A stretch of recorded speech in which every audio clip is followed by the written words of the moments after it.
Hello, hello. Welcome, everybody. This is Neil with Portal to Ascension, portaltoascension.org. Thank you all for tuning in. Very excited today. I'm going to start again.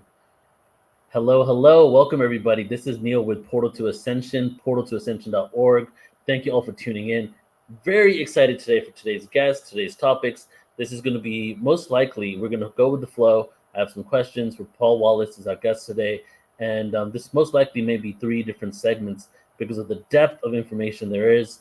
And we'll see how everything flows. And I'm not going to do too much introduction or anything. I want to get into the content and really talk about Paul Wallace, his information, his books, and specifically today, we're going to be speaking about the Eden Conspiracy, which is the book that I've been reading from Paul Wallace, and I've had him on the platform a few times. We'll do his bio in just 1 second here. But first of all, for all of you who do not know who Portal to Ascension is, my name is Neil. I'm the founder. We started in 2008 with events around the US and Canada, sound healing events that ultimately went into ancient alien all-day conferences at unity churches around the US by 2011, and quickly morphed into events on a range of conscious topics, a lot of ancient history, a lot of extraterrestrial awareness, and of course, consciousness, spirituality, meditation. But the real milestones in our creation were of information on extraterrestrial awareness, our galactic connection and ancestry, and the historical aspect, which combines together. Some people call this ancient aliens, which is only one part of really looking at the bigger picture, which is why it's amazing that I'm having a conversation today with Paul Wallace, because it's right up the right up the alleyway of what was our moment of inception, if you will, with Portal to Ascension, on what really sparked the awareness of the consciousness for us to even get to this point today. So let me introduce you to Paul Wallace. Paul Anthony Wallace is an internationally best-selling author whose books probe the world mythologies and ancestral narratives for the insights into human origins, human potential, and our place in the cosmos. A popular speaker and researcher, his documentaries and collaborations are watched by millions. As a senior churchman, Paul served as a church doctor, a theological educator, and archdeacon in the Anglican Church in Australia, with numerous titles published on Christian mysticism and spirituality. His books, which I believe there are more books now, there are 5, and he's underway, I believe, about to create the next one. His books, Escaping from Eden, The Scars of Eden, Echoes of Eden, The Eden Conspiracy, and The Invasion of Eden, are endorsed by Eric von Daniken, Laura Eisenhower, George Norrie, and hailed by George Norrie as this generation's chariots of the god. Paul is the go-to guy in the field of paleo-contact.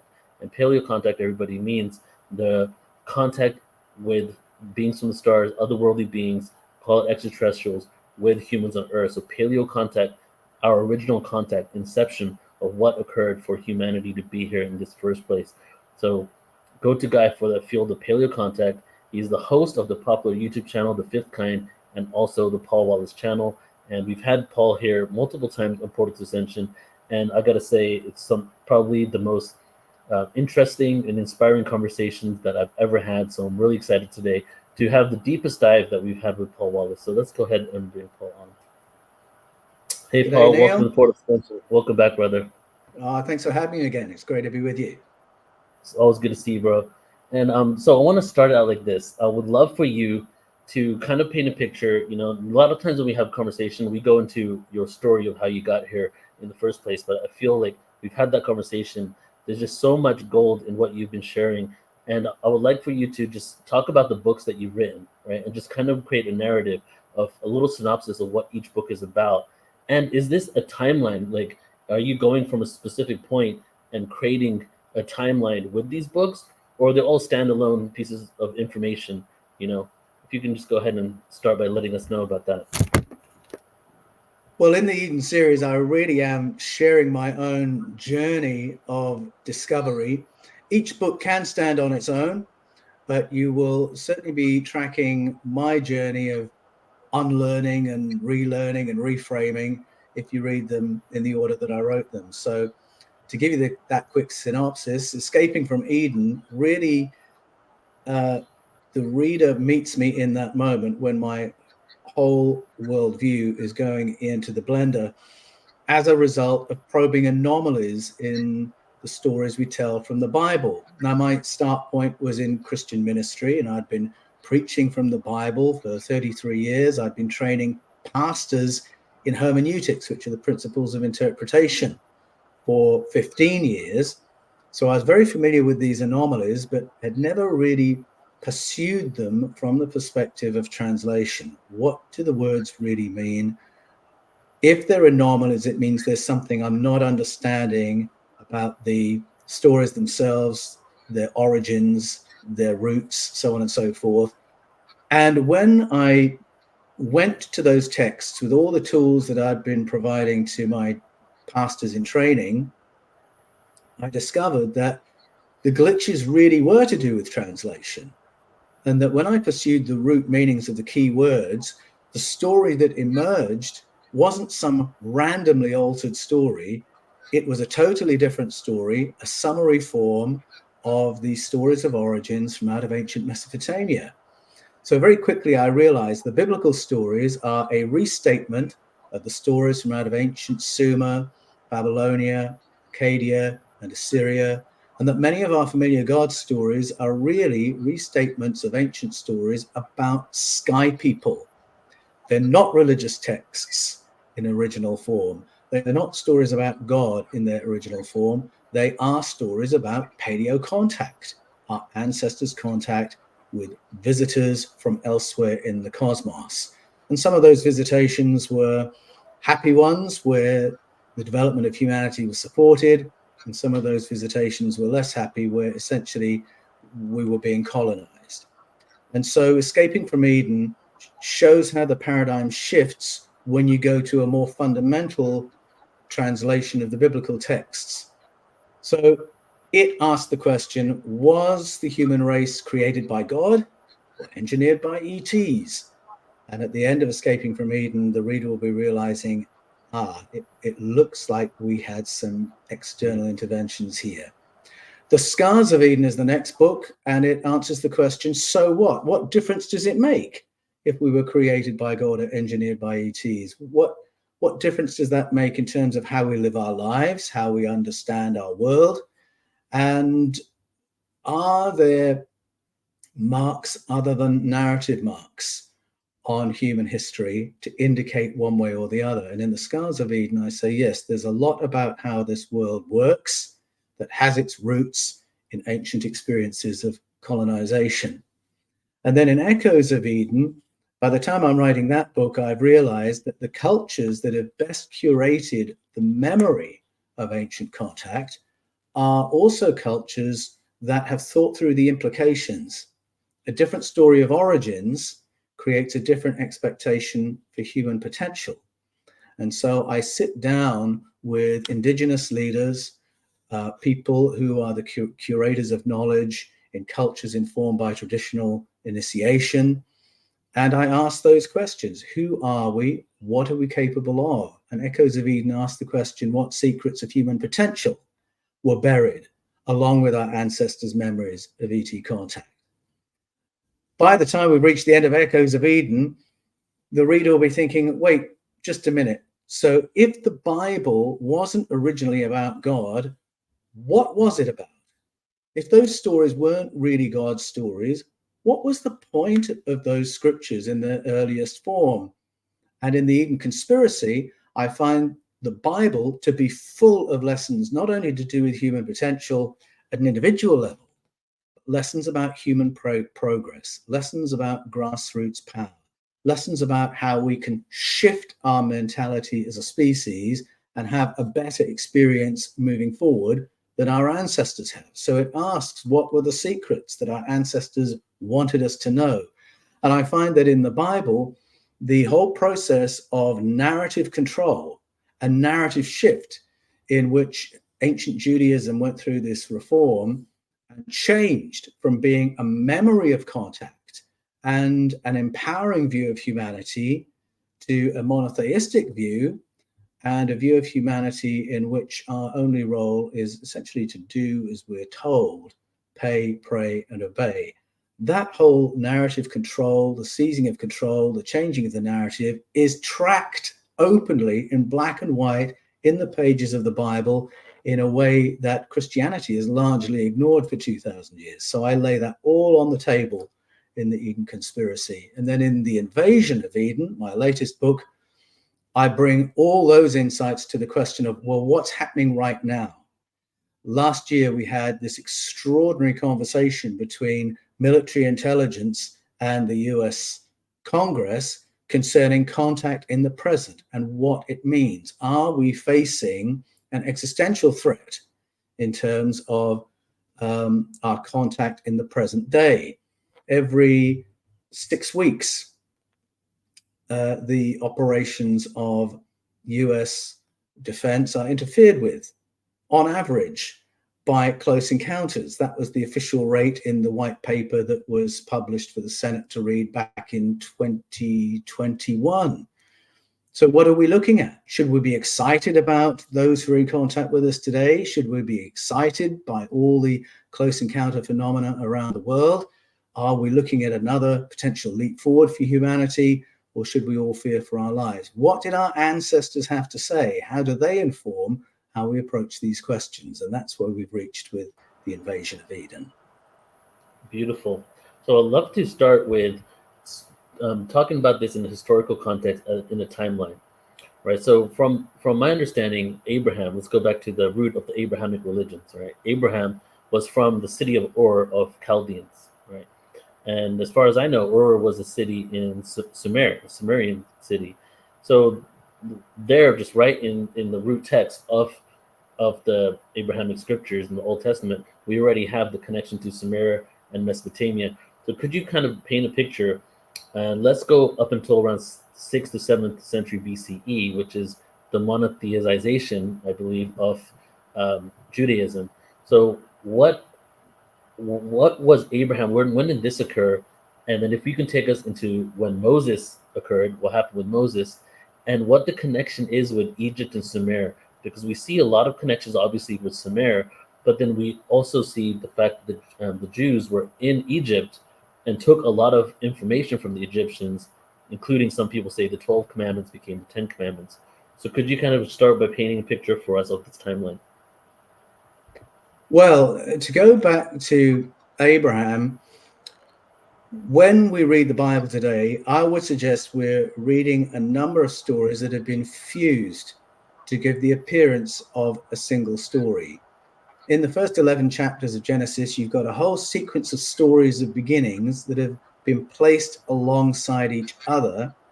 And in their current form, they've been edited to look like it's a continuous story, with a beginning, middle, and an end. I would suggest that's not the case at all. We've got separate stories of beginnings that have simply been placed in a library together, so that you've got a story about the rehabilitation of planet Earth in Genesis 1. It's not a creation story. The planet already exists right at the beginning of that chapter. It exists before the sun, moon, and stars. So some question marks should be flying up as soon as we realize that. We're looking at a planet that's been devastated. The Hebrew phrase is tohu wa bohu. It's been devastated, destroyed, it's in chaos, and it needs rehabilitating. And the powerful ones, the Elohim, turn up and rehabilitate it. It is a flood story, one of 3 flood stories in those early chapters. 2 flood stories have been fused together in Genesis 6. You've got 2 stories about the creations of human beings. You've got a story about an upgrade of human beings. You've got a story about the separation of nations, separation of the lands, separation of the continents, a story about the destruction of a society that's about to go spacefaring, and our cosmic neighbors don't want a spacefaring planet Earth, so we get bombed back into a pre-Stone Age condition. By that point, you're in Genesis 11. And conventionally, people think that's where the stories of beginnings end. And we then get into the story of the modern world with Abraham and Sarah. I suggest in the Eden Conspiracy and in the Invasion of Eden that Abraham and Sarah is also a human origins story. So we're familiar with it in its current redaction as the beginning of the story of the Hebrew people and the Jewish people. However, a couple of clues that something else is going on. Abraham and Sarah, those names find a curious parallel in the Vedas of Hinduism, which talk about Brahma and Saraswati as the progenitors of the human race. Now, if you take the vowels out of Abraham and Sarah, you'll quickly realize they are the same names. Swati is a suffix that means beautiful, so you really do have Brahma and Sara. And without the vowels, you can see it's the same name from one telling to the next. In the Hindu telling, they are the progenitors of humanity, and the Bible describes Abraham and Sarah as the progenitors of many nations. I suggest they are the progenitors of the many nations, and that we've got a story of human origins sewn in to a later story. Another little clue that this might be a much, much older narrative is when you get further on from Genesis 12, and you realize that 2 generations thereafter, you're looking at 2 different kinds of human being washing around in the text. A smooth-skinned type of person who is not as strong physically, but very wily. And then an earlier model, taller, stronger, covered in hair, so thick that the hair is indistinguishable from the skin of a goat. And the smooth-skinned person learns to manipulate the hairy kind of person through offerings of food. Now, it's told as the story of brothers, but that's not a story of brothers. That's how we tame wild animals. And it seems to me that's a recollection of a time when our smooth-skinned ancestors were working out how to become the alpha species and dominate the environment when there were more powerful hominids on the earth and other kinds of being besides. Another little clue that the stories of human origins roll further into the Bible than we might have originally thought. Now, Abraham and Sarah are not fertile because of their age, according to the story. They only produce this new line of humanity after a close encounter with beings that when they turn up, Abraham and Sarah think they are just 3 people. But by the end of the story, we realize these were not just 3 people. These were advanced beings. 2 of them move on from there to Sodom and Gomorrah. And they're clearly so beautiful, so extraordinarily attractive, that it would be like Harry Styles walking through an airport, or Justin Bieber a few years ago, and getting that kind of reaction from the people. And the evidence that they are a bit more than just attractive other people is the fact they have the power to nuke 2 cities just like that. So that's the Abraham and Sarah story. That's why I think we need to read it at a number of levels. Yes, it's told as the beginning of the story of the Hebrew people, but it's a human origin story that's far, far older. And in The Invasion of Eden, my latest book, I dispute the idea that they come from Lower Mesopotamia. I argue they came from ancient Armenia. Ur of Haldi is up in ancient Armenia, up in modern-day Turkey. And the place names strongly suggest that's where they came from, that they did a walk from there to Haran, which is only 250 kilometers away, different Haran to the one that's been conventionally thought of. And they moved because the Elohim, the powerful ones in the plural, told me in the plural to leave. That's what Abraham said. And he was leaving beautiful country I was in last month, country which is very obviously a land of milk and honey. As you fly into the Van province, you will be offered milk on the plane because they are so proud of the milk of that region. Every meal you eat in that region, you will have honey with it. And so the idea that there would be a promise of another land of milk and honey makes perfect sense if he's coming from there. It's a place that makes sense for Abraham to emerge from because that's where his ancestor lived, his ancestor Noah, who landed in ancient Armenia on the Mount of Ararat after the Great Deluge. And we have local stories in that part of the world also identifying that as the place where Noah's family resided. And so Armenia, Turkey, the Van province, they look to their god Haldi. This is the Ur of Haldi, the high place of Haldi, from which Abraham left. They look to their ancient progenitor Haik, who was a great-grandson of Japheth, son of Noah. All these narrative traditions point to that part of the world. And there are other reasons why we look to there as evidence of a reboot in the human story. We see the origins of farming. We see the origins of the Iron Age. Classical writers from ancient Greece and Rome say that is where the Iron Age began. It's a place of one of the most ancient languages on the planet. And so I think there are a lot of unanswered questions around the stories of Abraham. I'm going to continue my research in the Van province and adjacent areas, because I do believe that's where we saw a reboot, and the stories of Abraham relate to that. And then we have Göbekli Tepe in that area too, that's changing the timeline in many levels. It really does. That's right. I mean, if you look around the Van province today, you'll find some very interesting archaeological sites. And the conventional story is that the history of those sites, those high places, go back to the 8th century BCE. But you don't have to travel too far before you're looking at a megalithic society that was coming towards its close 10,000 years ago, and building very impressive structures out of rock. And so the idea that the earliest buildings in the Van province were in the first millennium BCE, it leaves too big a gap. And I think the story goes much, much deeper than we've yet managed to excavate. Yes. And this is very interesting, because now you said Noah, Noah is a reset, it seems, of humanity, maybe another seeding, because in the story, he had to repopulate the planet. And that's a whole other story, because obviously in the story of Gilgamesh and his tribe was around, and they ran into Noah.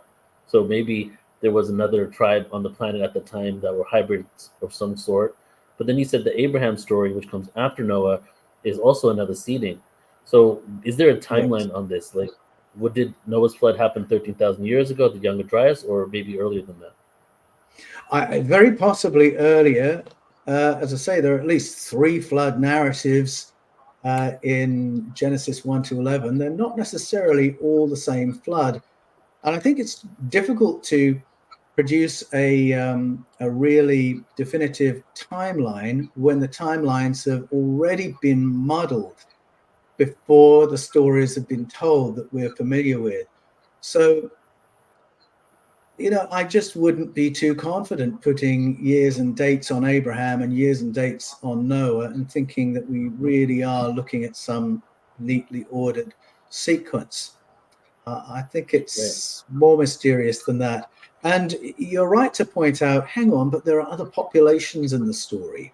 People pick this up in reading the book of Genesis, when Cain goes out from the safe enclosed zone. He's thrown out because he's killed his brother. He's frightened of the other people he's going to come across. So, well, who are the other people?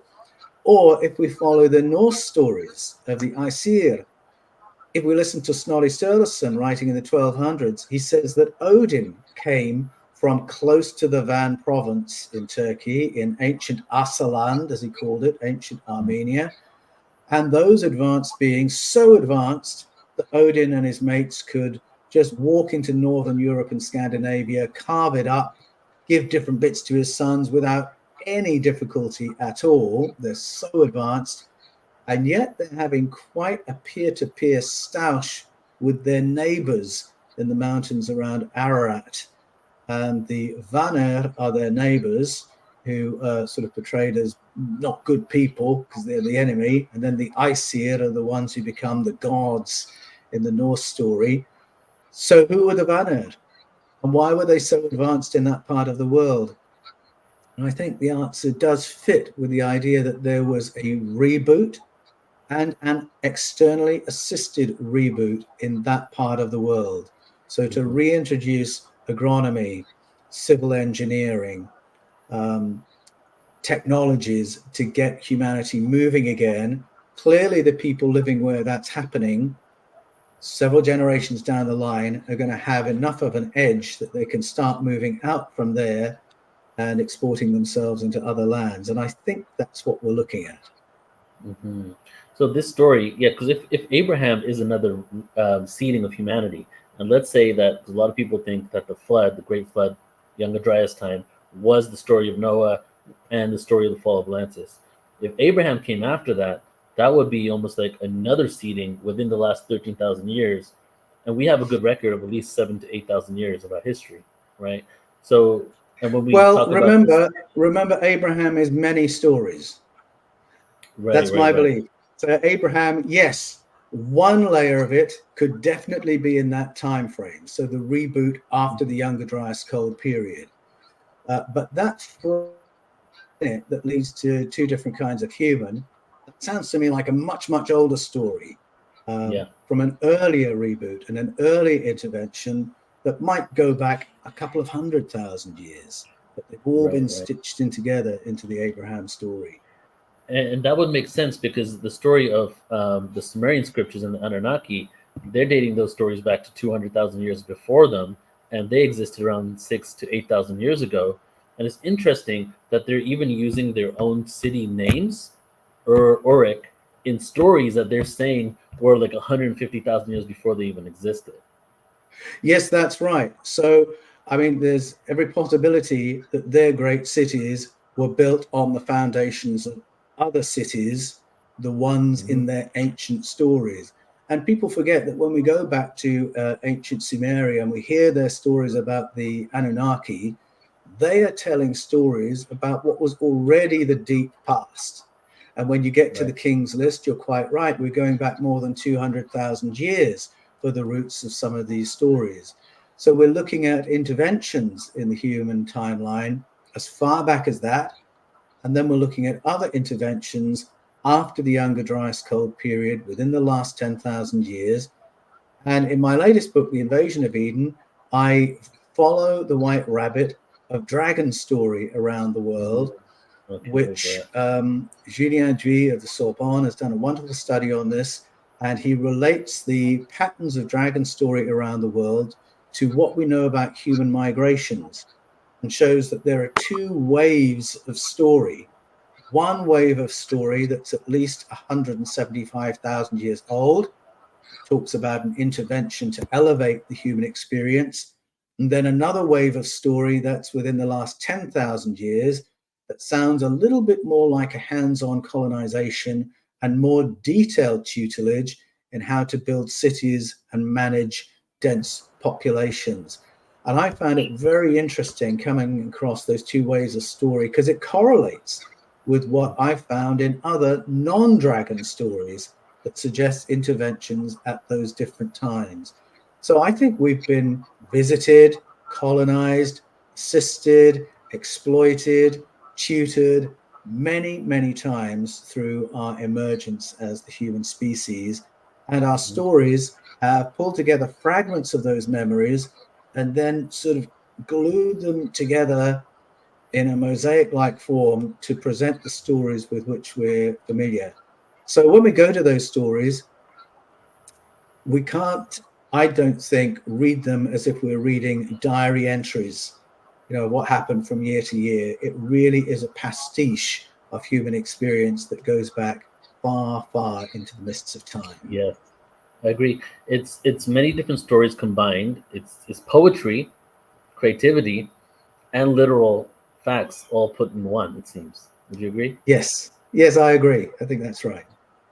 So okay, so just to close off the timeline component, so we can go to other parts of this. Then when is the Moses story? Do you have a timeline on that, or could that be an older story, and or was that I think the Old Testament and the Jewish religion actually talk about an actual date for that. So when was that? Yes, the pattern of the Moses and Yahweh story falls very precisely into the pattern of dragon story that is 10,000 years old. So I think that layered into those stories are memories from that time frame. Now, Mm. to be honest, I haven't looked into how to correlate the timeline implied by the stories of Moses with the law of ancient Egypt. Other people have done work on that and come to different conclusions about how you match them together, but that's not something I've really probed, so I'm not going to be able to help you with dates on that one. Okay, so when we have the Moses story, and then it seems from what I've learned from you is that before 7th century BCE, that Judaism, or maybe it wasn't even called that at that point, was actually a polytheistic religion, had multiple powerful ones that they were worshiping. And Yes. so would you say that maybe in the story of Moses, because when we see movies, we see Moses stories, we're talking about the Jews and how they're enslaved by Egypt. Do you have any information on, was there a slavery happening in Egypt to the Jews?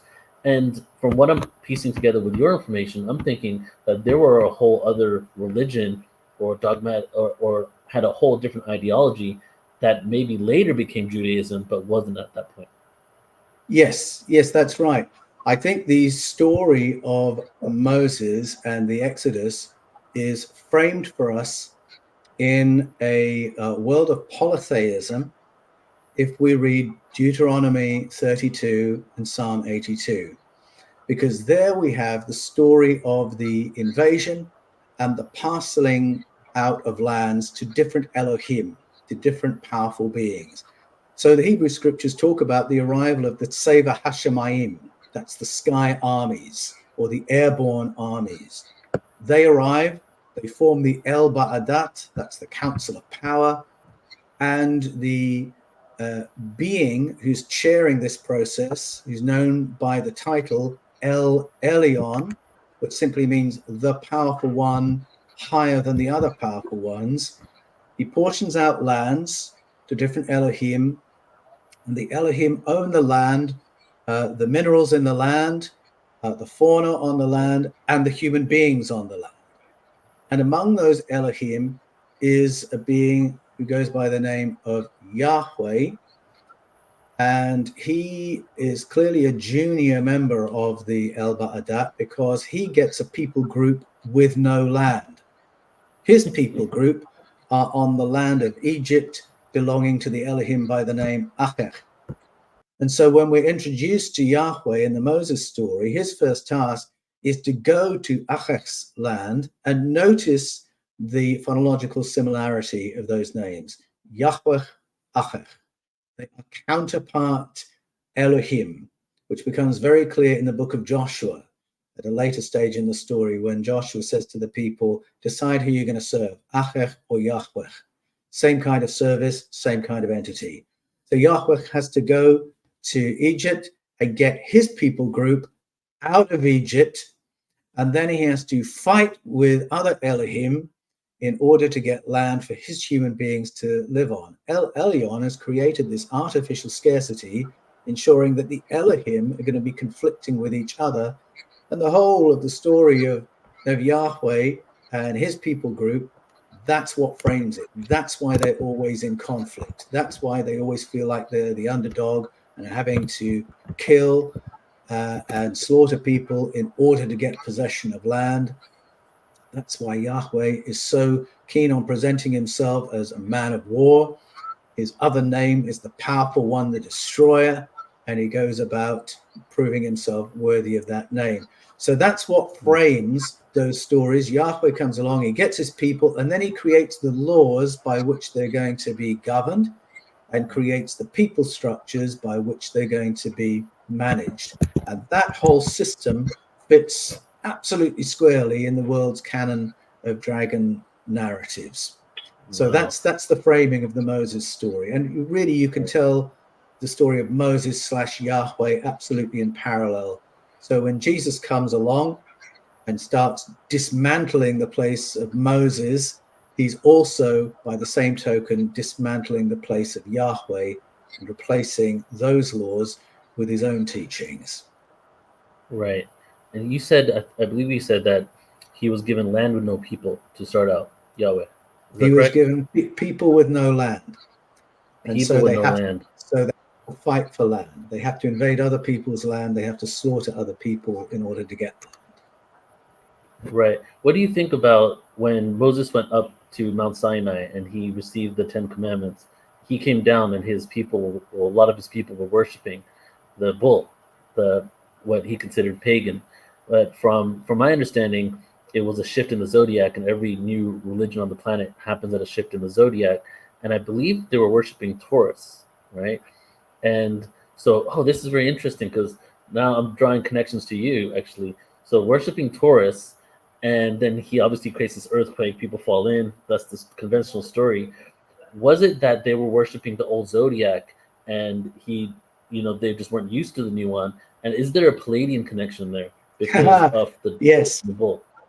Yes, I think there is a Pleiadian connection because there is a theme through the Hebrew scriptures of Yahweh being very upset by this Pleiadian connection. And it plays out in a couple of ways. So, first of all, you've got the worship of the bull, which could very well be the commemoration of beings who came from the Pleiades and helped their ancestors in the deep past. And the entity who is most commonly named in that context in the Hebrew scriptures is Asherah, a female being who came from the Pleiades and taught their ancestors how to farm and become a civilization. And she was remembered with great affection for her impact on their ancestral story. And so Jeremiah, the prophet, tells us that on every high hill and under every green tree, from every garrison town to every fortified city, commemorations would be made to Asherah. Every harvest festival, they would thank Asherah. They would carry handheld figurines of Asherah, and they would create all kinds of food from corn to give thanks for what Asherah taught them. And Yahweh couldn't stand this. And the priests of Yahweh couldn't stand it.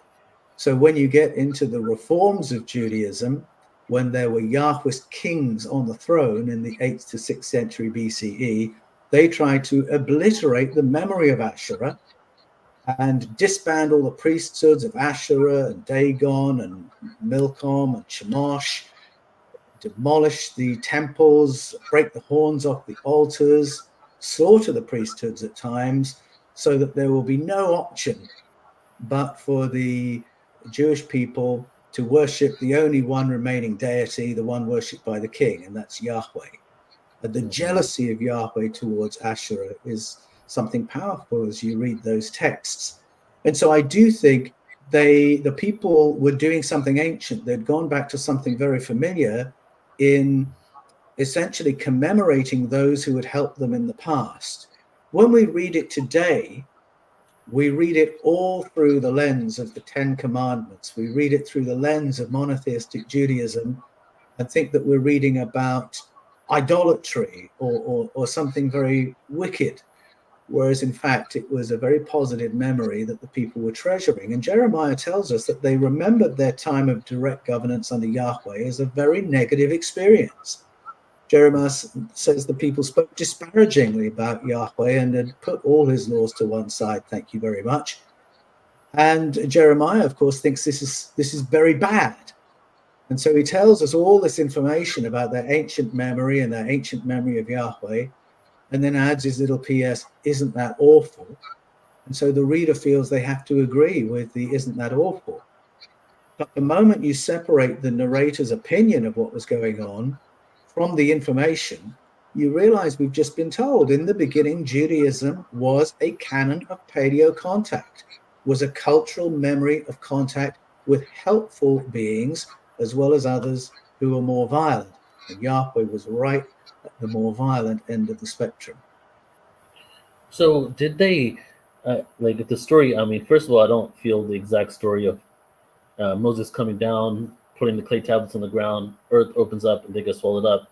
I'm not sure if it happened exactly like that, but it seems that like they were saying that there was something else. They're going back to an old belief system that was benevolent to them, and yet they converted and became full-on Jews and full-on murderers of people in Phoenician lands, right? Later on, when they started invading Jericho and different places. So, did Yahweh? Is this a story, Moses' story, a story of Yahweh beating these people into submission? That basically with fear, with starvation, with the sun in the desert, with the fact that it took them 40 years to find the promised land? Or is this all stories of them being kind of brainwashed, and then a generation dying off, and then another generation being brainwashed into the new canon? Correct. And I think there are many moments that confirm that. Let's give a couple. A moment from Ezekiel, and a moment with the Nehushtan in the desert. So this is the moment where they've been in the wilderness for some time. They've been living on emergency rations of manna, a word which essentially means we don't know what this is, and they were getting fed up. This was like wartime privations for 2 generations, and when they complain to Moses, Yahweh's response is to send in fiery serpents, whatever they were, to bite the people and make them ill. And their only hope of recovery was if they would bow down to the Nehushtan. And the commands that Yahweh has already given about images and the forced forgetting of other powerful ones makes very clear this is an image of himself. They have to bow down to if they want to recover. So yes, punished, beaten into submission. Another, for instance, comes in the book of Ezekiel, where Ezekiel is shown what these amazing advanced weapons can do. The human-like being that is described in Ezekiel, who has flown Ezekiel around in this ruach, this kavod, the being shows him that 6 individuals equipped with either a keli mashito or keli mapaso can ethnically cleanse an entire district. And what they're looking for is this: any family that will not make a public show of grief over carvings in the temple showing what the Tzeva Hashemayim looked like, showing all the beings of the airborne armies. If they don't show open grief that those carvings are there, then you incinerate them with these weapons. Because again, Yahweh wanted the people to forget that there ever were other advanced beings. There was only him. And of course, it's enshrined in the 10 Commandments. You will have no other powerful ones before me. Do not bow down to them. Do not serve them. Do not even depict them.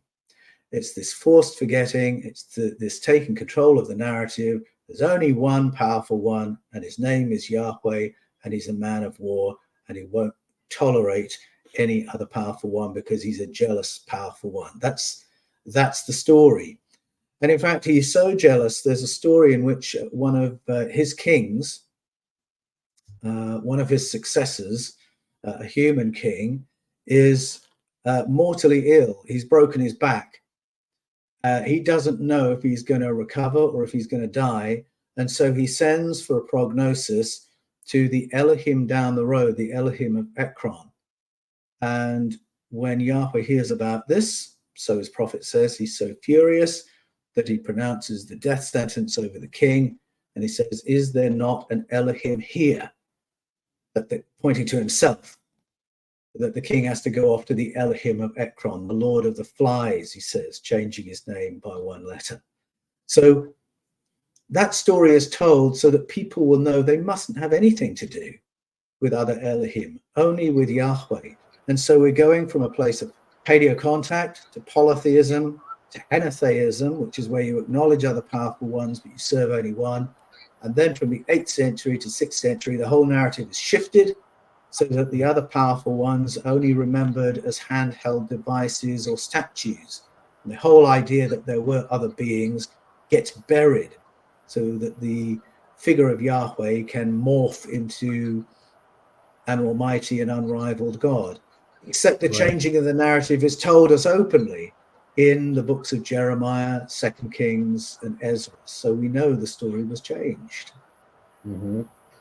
So we're going to close out this segment in a moment here. We're going to get into part 2, 8th, 6th century BCE, which will be part 2, and we'll go deeper into the Elohim. But as you're speaking, I'm realizing that it's kind of ironic that when Moses was up on Mount Sinai, he got a commandment: do not worship any other powerful ones. And as soon as he came down, that's exactly what they were doing, worshiping another powerful one, you know? And then when they got to Israel, it seems it didn't work. It didn't work telling them not to worship any other powerful ones, because what we're going to speak about in the next segment, 8th to 6th century BCE, they were still worshiping the other powerful one, and Yahweh was losing credibility. So even though they tried to wipe it out, it seemed that they still continued to worship other ones. And maybe that's got to do with when they came to the promised land, there were other powerful ones in that area that they also adopted into their own beliefs. That's right. And of course, none of these stories make sense if you think when you read the word Yahweh, you're reading about God. Why on earth would people worship smaller beings in preference to Almighty God? It doesn't make any sense. Or if you get to 1 Samuel 8, how could they possibly think they could sack Almighty God and replace him with a human king? These stories only make sense when you realize Yahweh was one of a number of Elohim, was one of the El Ba'adat, was one of the Tseva Hashemayim. Only then do you understand why there is this rivalry and this jealousy, and why the people would hold on to their ancient memories. And it's something I can relate to very directly through having visited Brazil in the 1980s and seen the Roman Catholic Church attempt to obliterate cultural memory, which was all about thanking powerful beings who helped us in the deep past, and replacing it with Roman Catholicism, and trying to get rid of the handheld figurines that were still being used in ceremony in the 1980s and replace them with Catholic ceremonies. It's exactly the same struggle in the modern era as we see in the pages of the Bible. Right. Wow.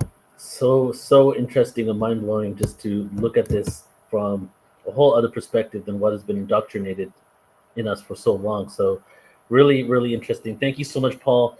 And we'll be back, everybody, for part 2, and we'll have a part 3 as well. And in part 2, we're going to go even deeper. So this was kind of a historical context taking us up to a shift. A huge shift occurred on the planet, actually, around 8th to 6th century BCE. And we're going to go into what occurred then, what the shifts were, and then go deeper into who the powerful ones are. So, Paul, thank you, brother, for being here. Appreciate you so much, and we'll see you next time. Thanks, Neil. It's been a pleasure. All right, cut. Okay, that was good. Ready to go? Right. I'm just going to put you in the green room. Yep. We'll start again. Okay? Sure thing. Let's do it. Okay. Hello, everybody. Welcome back to Portal to Ascension. This is Neil, founder of Portal to Ascension. Thank you all for being here. This is part 2 with Paul Wallace.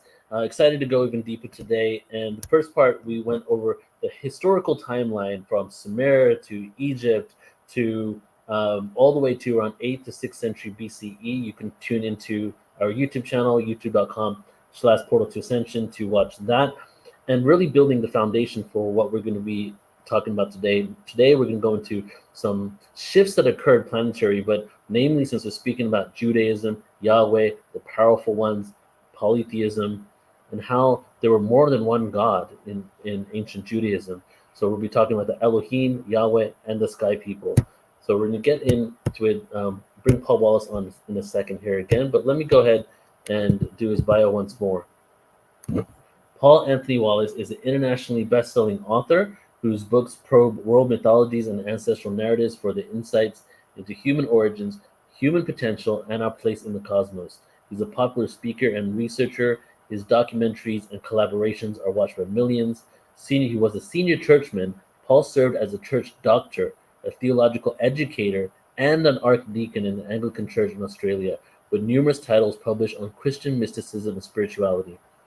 His books, Escaping from Eden, Scars of Eden, Echoes of Eden, The Eden Conspiracy, which is the main subject of our discussion today, even though we're going into a lot of the information from other books, and The Invasion of Eden, are endorsed by Eric von Daniken, Laura Eisenhower, George Norrie, hailed by George Norrie as just this generation's Chariots of the Gods.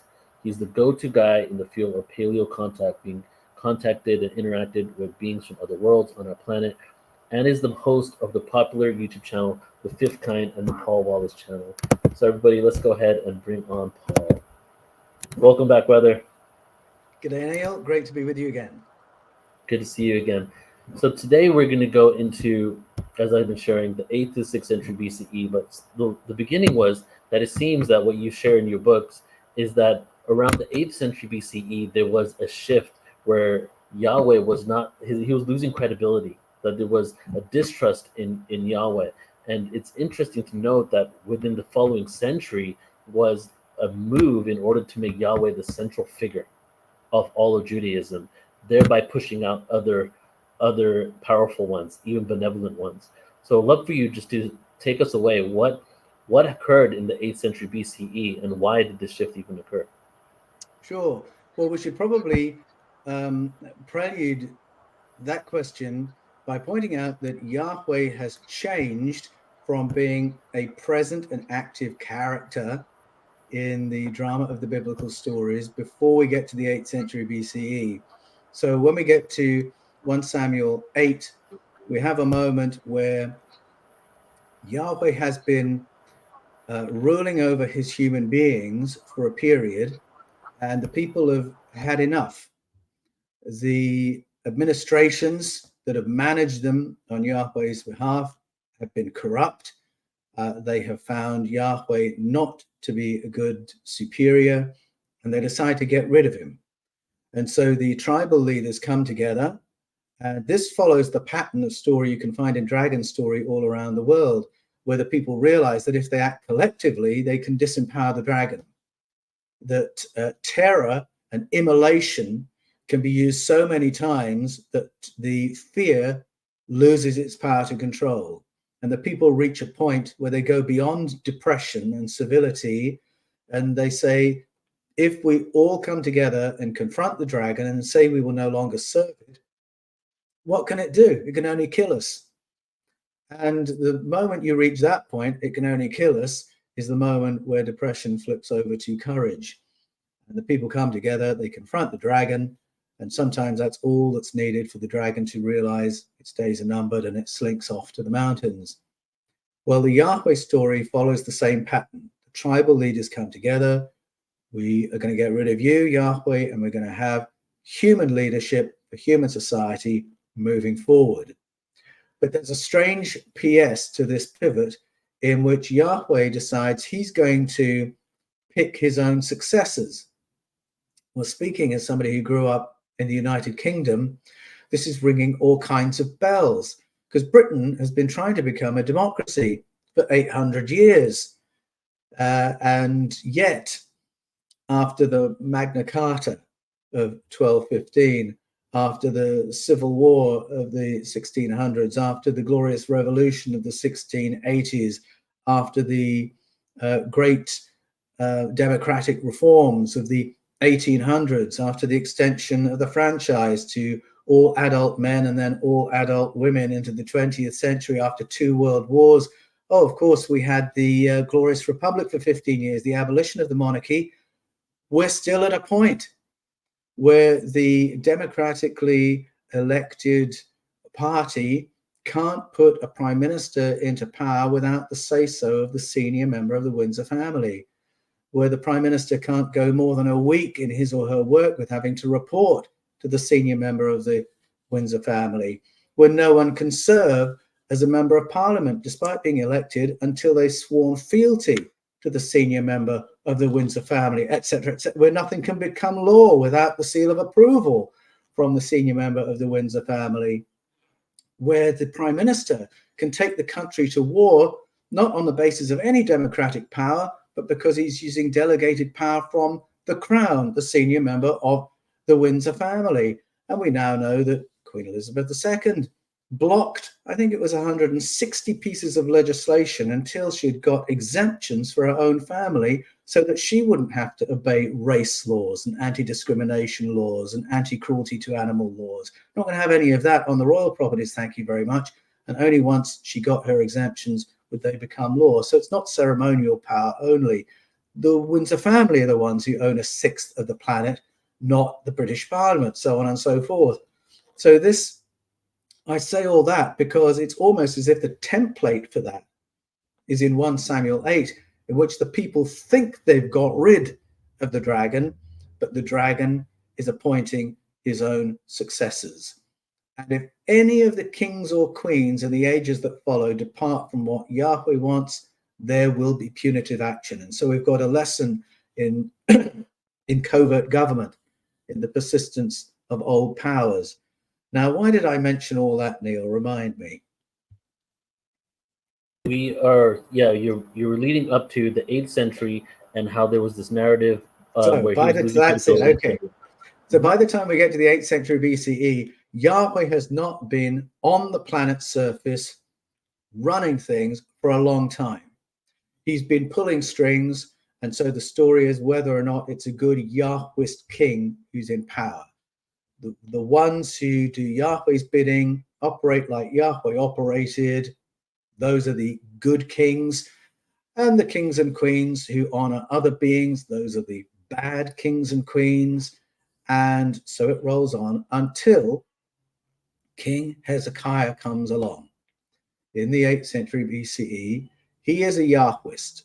Out of all the powerful beings remembered from the past, excuse me, Yahweh is the being he worships, and he thinks, why should any of my people commemorate any being other than the one I honor?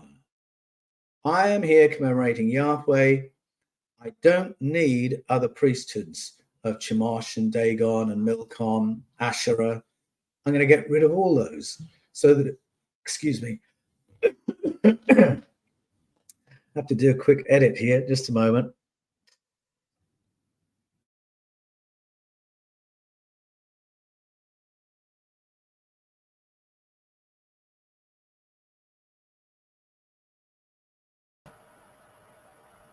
I don't need these other priesthoods. We're going to get rid of them.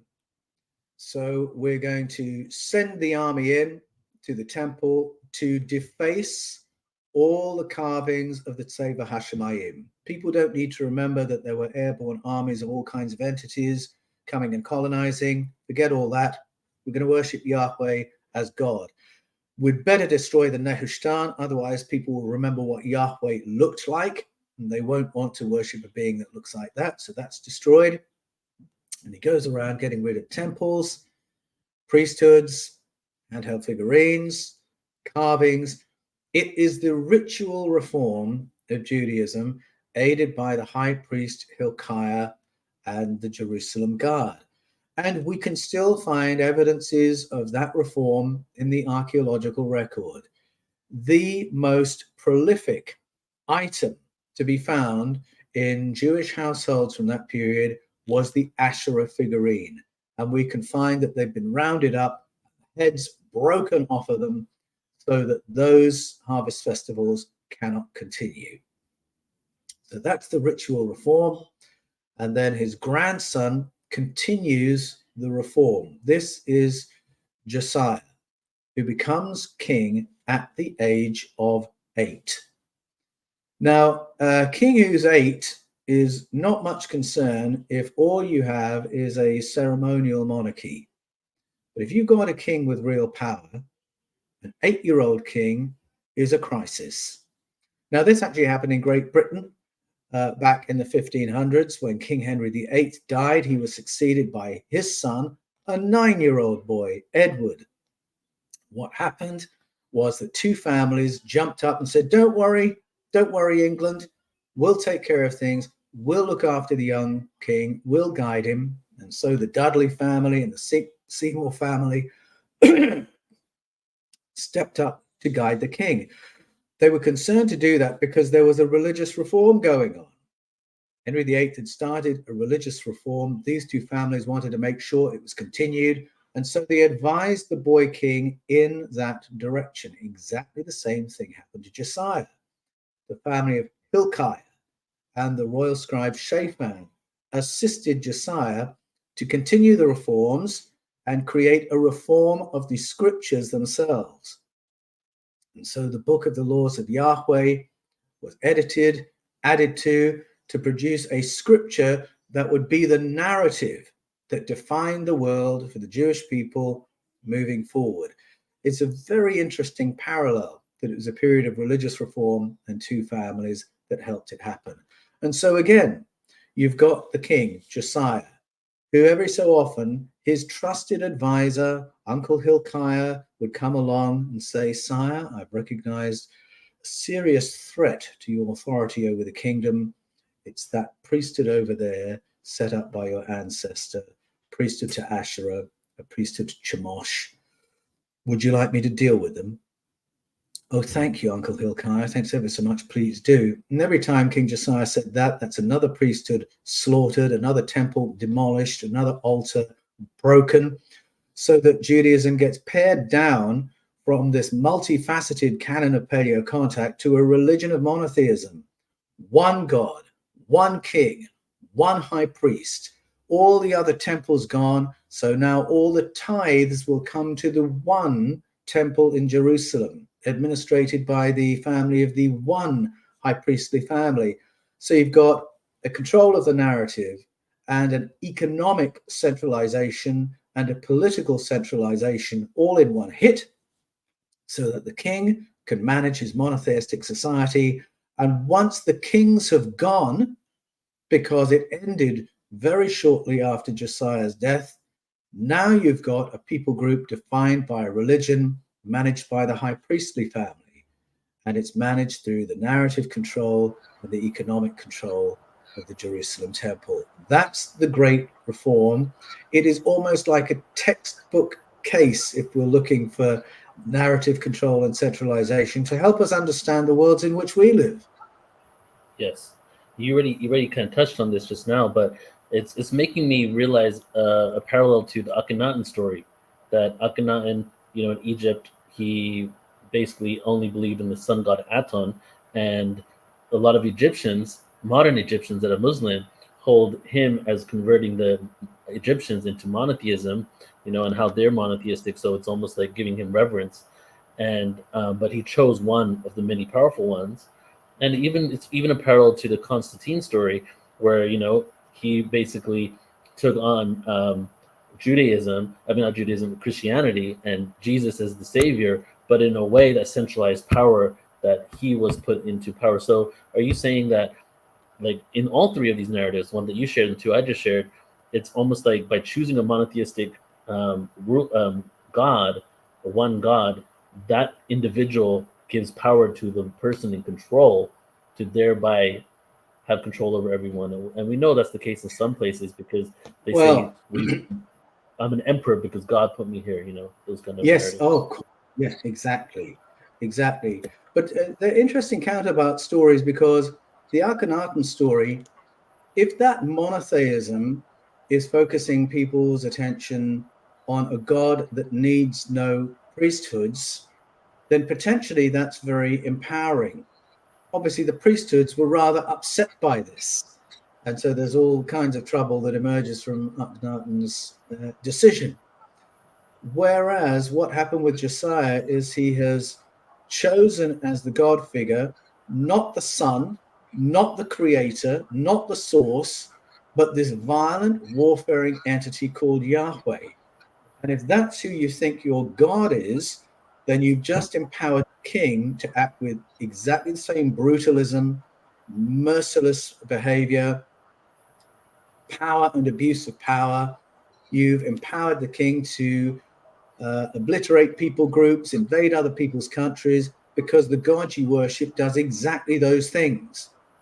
And you can draw a straight line between Josiah's decision to have a religion based on a violent God to all the colonizations that were performed in the name of that God through the ages that followed. And I'm talking about really through the Christian era, where the violent God empowers the empire, the Roman Empire and all its daughter empires, to go into other people's countries, to go into Africa, to go into Central and South America, and take over with violence, and believe that what you're doing is good and godly and an advance of the kingdom of God.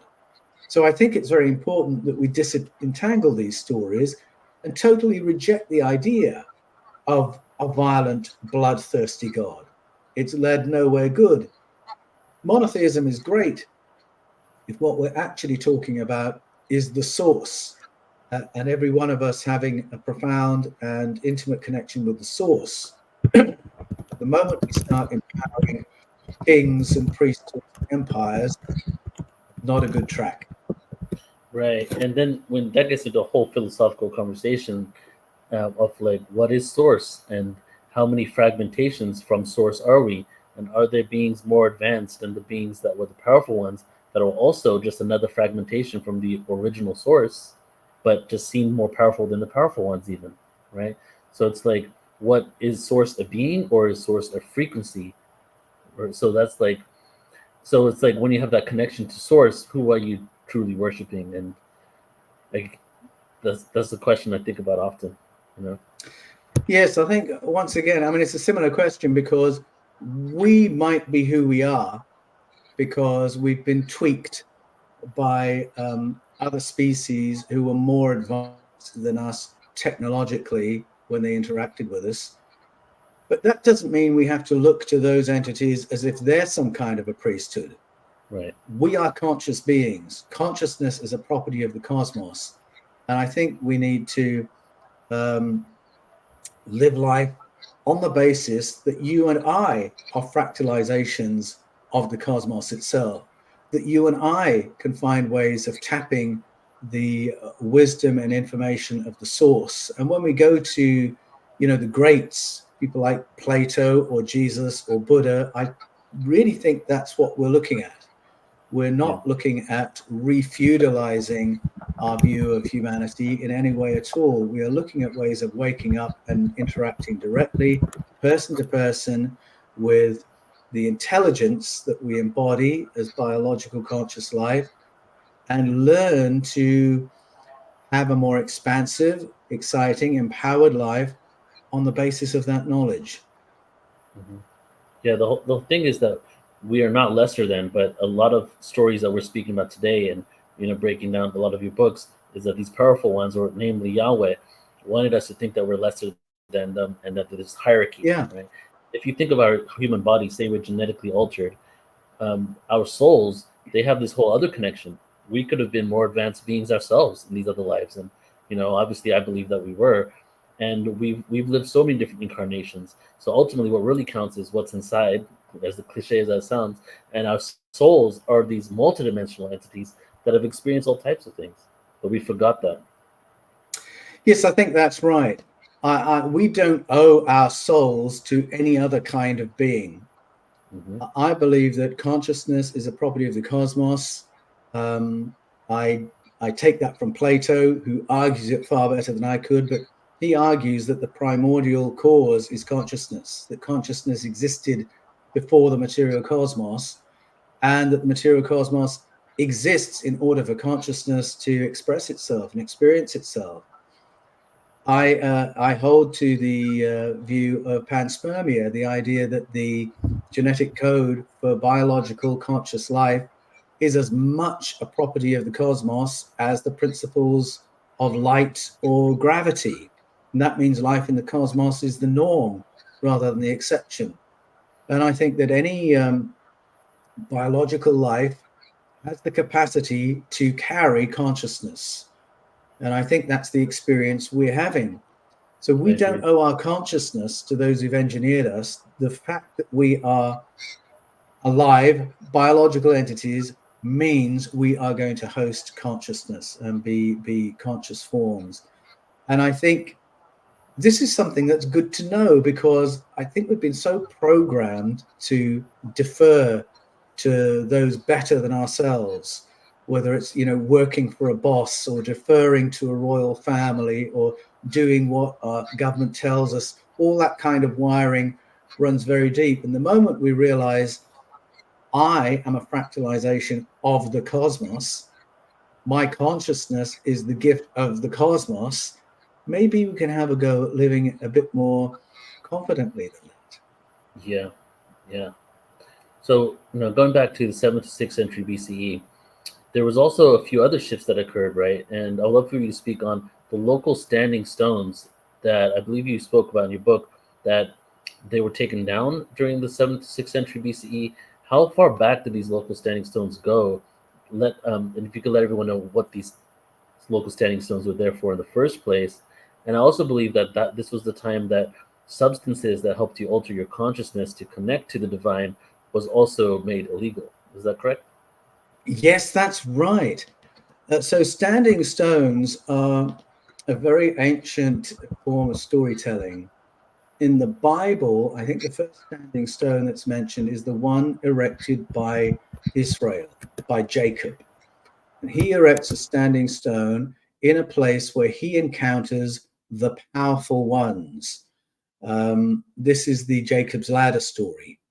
So here is Jacob, whose name gets changed to Israel, and he has this close encounter experience where he sees advanced beings coming from a hole in the sky down to the planet's surface and then going back up through the hole in the sky. And so he erects a standing stone to say, this is the place where I encountered the advanced beings. Now, this is a custom that we can follow all around the world. And there are archaeological sites in the Levant where you can find the standing stones saying, this is where our ancestors met powerful beings.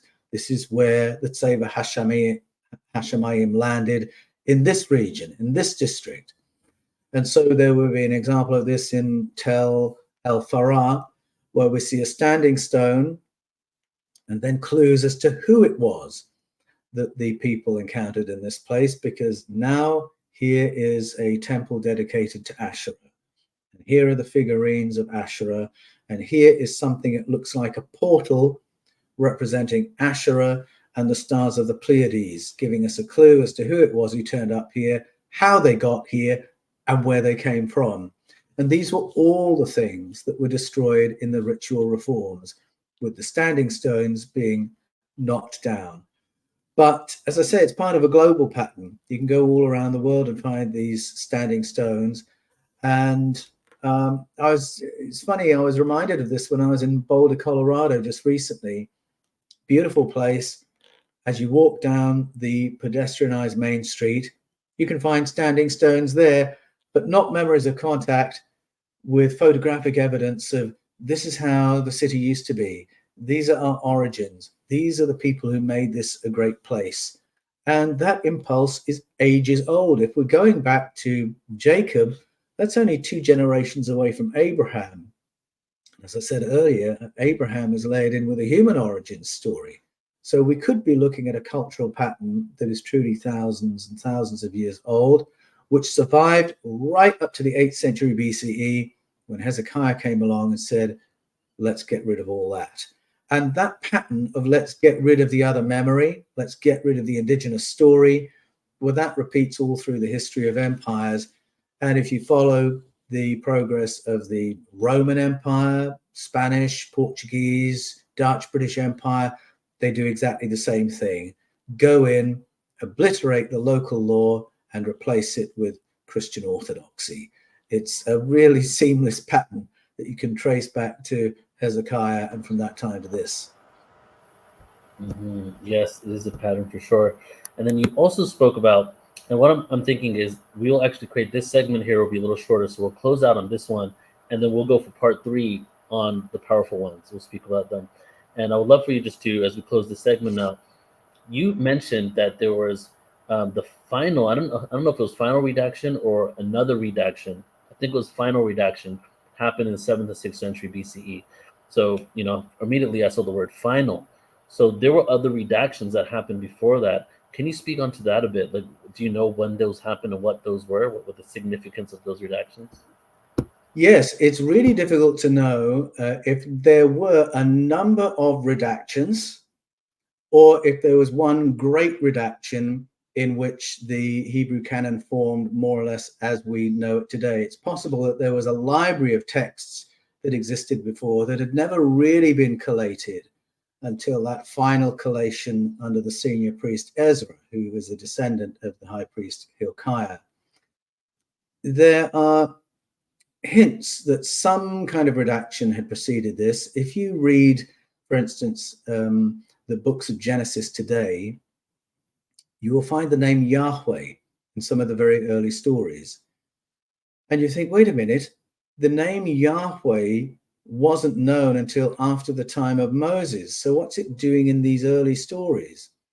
And the answer is clearly the early stories have been retold by someone after the time of Moses, who has gone back and retold stories that are far older.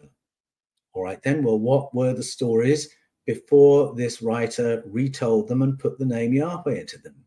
Well, they're the stories of the Elohim. So we know the word Elohim precedes the word Yahweh. So there's some kind of a redaction that's happened there. And it's very possible that we had the Pentateuch as a canon before we had the Deuteronomistic history, before we had the major and minor prophets added.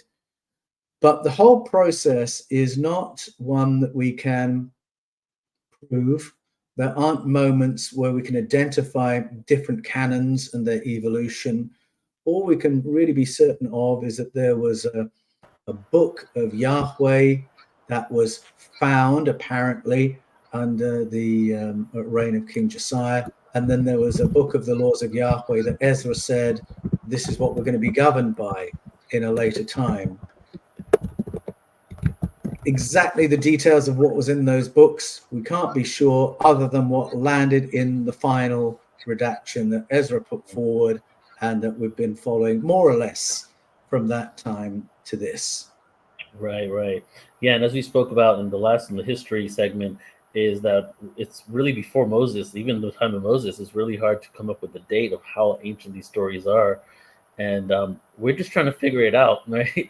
We're piecing pieces of puzzle together, and And so many bearing different in mind, stories have collided. Yeah, even the Elohim stories were redacted stories from ancient Sumer.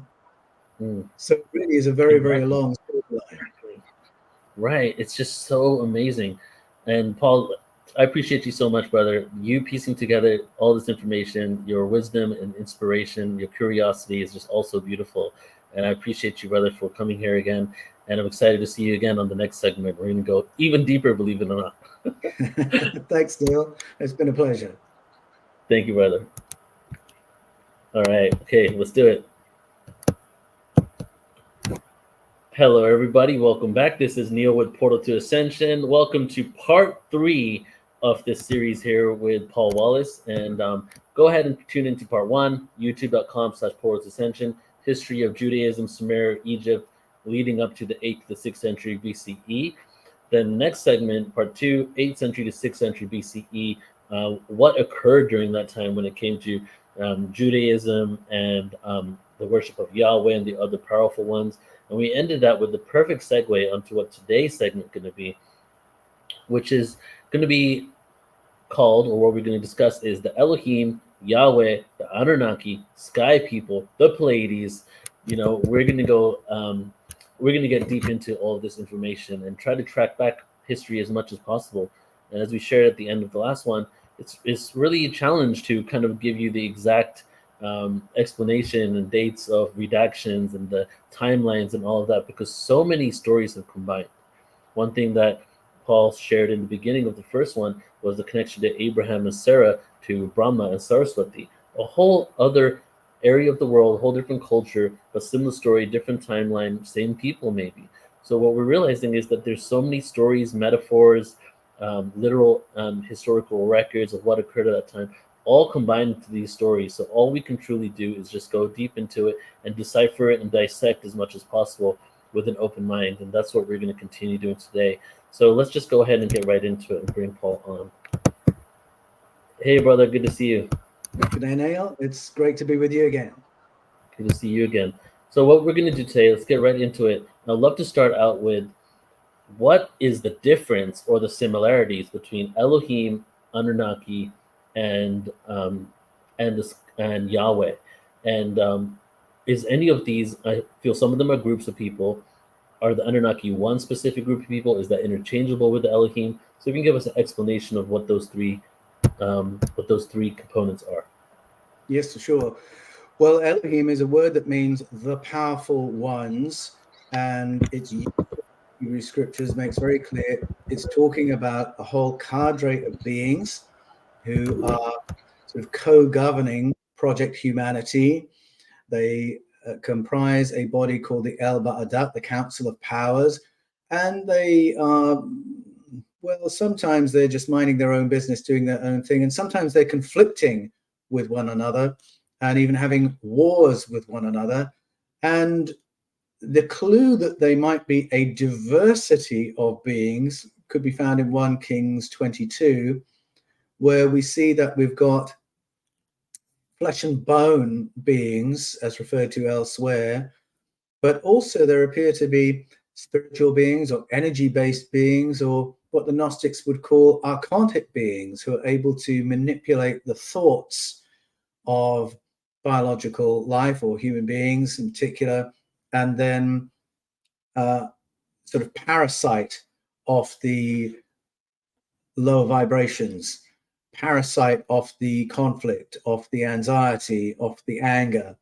So that's quite a spectrum of beings suggested by this word Elohim. It seems to be quite an elastic word. Elohim is really just the Bible's word for Anunnaki in the Babylonian stories, the Anuna of the Sumerian stories. And that word is also quite an elastic word. It doesn't imply a single kind of being. We could translate it as astronauts. The thing that defines the Anuna, the Anunnaki, is that they have come to Earth from the skies. And of course, that's how the story begins in the Enuma Elish, their descent from the skies, rather like the sky armies of the biblical stories. And so, again, they could be a range of beings, and certainly a range of agendas is represented by those beings. So that's the kind of framework that we're operating within. Okay, beautiful. And now I want to get into polarity and talking about good and bad, because when we speak about the Elohim and the powerful ones, and we've spoke about this many times, other shows and this series, you speak about Asherah. I think that's how you say her name, right? Seems to be a being from the Pleiades that, seem to be a positive being. And you speak of other powerful ones that maybe had a benevolent agenda for humanity. However, they're all a part of something, I think you called it Sabah Hasayim. Do you know what the word is, Skyram? Yes. Say that again. The Tseva Hashemayim, which is the airborne armies. Which is very interesting, because that seems to be the powerful ones, and it's an army. So what was the army in war with? And how come some of these positive beings, such as Asherah, were a part of this army? Yes, well, to repeat what we said in an earlier session, I think that we've been visited at many different times throughout our story as the human race. I think that we've got interventions from way, way back that were involved in tweaking us to become physically and mentally as we are. We've had interventions that exploited us as a workforce, interventions that supported our progress to become farmers and civilization builders. The Asherah story, and Asherah is known by many names, of course. There's Hathor in Egypt, there's Venus in Rome, Aphrodite in Greece, Astarte. Those stories, I think, go way, way back into the prior to 60,000 years ago, maybe 200,000 years ago. Somewhere in that window, we've got those kind of interventions. And then I think the Yahweh type interventions are much more recent and belong to a canon of story from about 10,000 years ago. So yes, there's this phrase that Seva Hashemayim. I think it probably does refer to a specific remembrance of an arrival, an invasion, a colonization. But I don't think Asherah and Yahweh were part of the same incursion. I think Asherah was far more ancient than Yahweh. This is why Yahweh had such a struggle in obliterating her memory, or the memory of the people, that it was something so deeply embedded in their culture, so ancient, and he really wanted to be the one and only. But they weren't counterparts. I don't buy into the story that Asherah was the consort of Yahweh. Asherah is a much, much older story. Wow. So could it have been that, because the Anunnaki, they were also powerful ones, and there was from some of the stories to say that those powerful ones came down to Earth, and they actually split Earth up between the different ones, South Africa, Mesopotamia, other places in the world. So that could have been maybe the invading army or one of them, a group of beings that came together, and then there's powerful ones that came throughout time. So are you saying that Elohim, it could possibly mean a group of powerful, could just mean powerful ones, whether they worked together or came together or never even had anything to do with each other is besides the point. It's just a term to represent all the powerful ones that came and exerted control or intention on Earth. Exactly. That's exactly it. Okay. So it was also interesting to see that you call Yahweh a non-human colonizer, right, in your book, which goes and which was also coupled with the segment of the handing over of power to Saul, King Saul of the humans, and I believe you speak about in that how um, Yahweh wanted to maintain control and it was given over to the humans. And this story here really started triggering within me a realization of why maybe it's hard for a lot of people to find their own sovereignty and why we follow and worship. You know, it's the whole component of that that the Elohim, or hold on a second, the whole understanding that Yahweh was upset when humans took over and started maintaining control and punished humanity to maintain his own power and own control, right?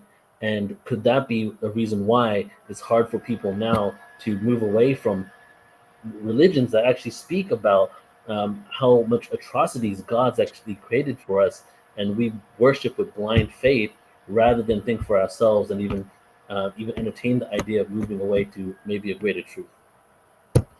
Yes, I think that's right. I think Yahweh was known as an entity for a long time.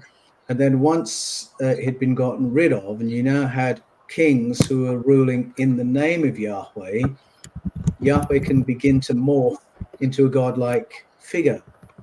And, the kings and queens are renowned according to how devout they are to the ways of Yahweh. You've got the story of David being punished because he is inching towards questioning Yahweh's orders or Yahweh's will, according to what the prophets are telling him. All he does is actually count his armies, because he's reached an age where he only wants to fight winnable wars. And so that he knows they're winnable, he needs to know the strength of his armies. And according to Yahweh or Yahweh's spokesman, this is just too close to thinking for himself and questioning Yahweh's orders. The only calculation in warfare is Yahweh telling me to go to war or not? And so his punishment is that 70,000 of his own troops are killed in a single day. People who've done nothing to deserve that fate. This is just a signal for the king, 70,000 people.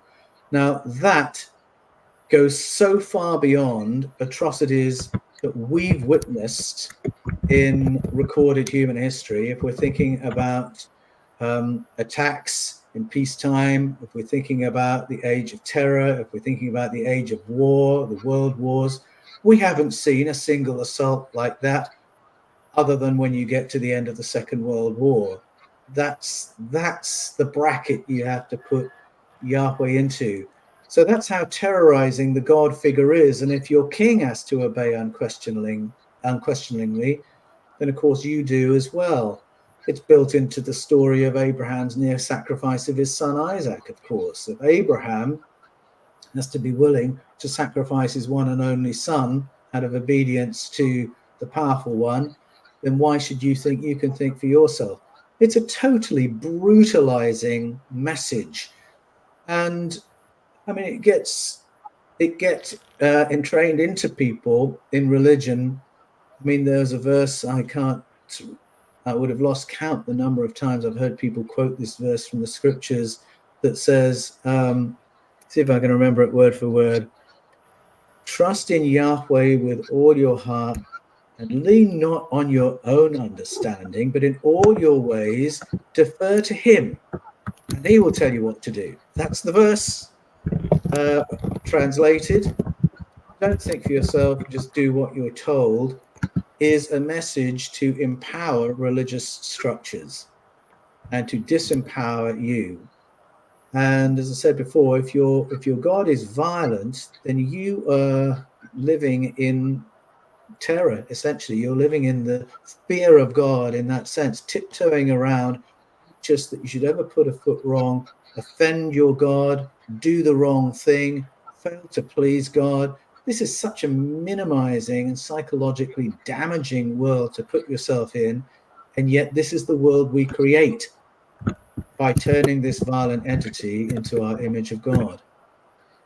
Right. You know, I never read the Old Testament. I read parts of it. I read the New Testament. I went to Catholic school for a year in England. I had to go to, even before that, I read the New Testament.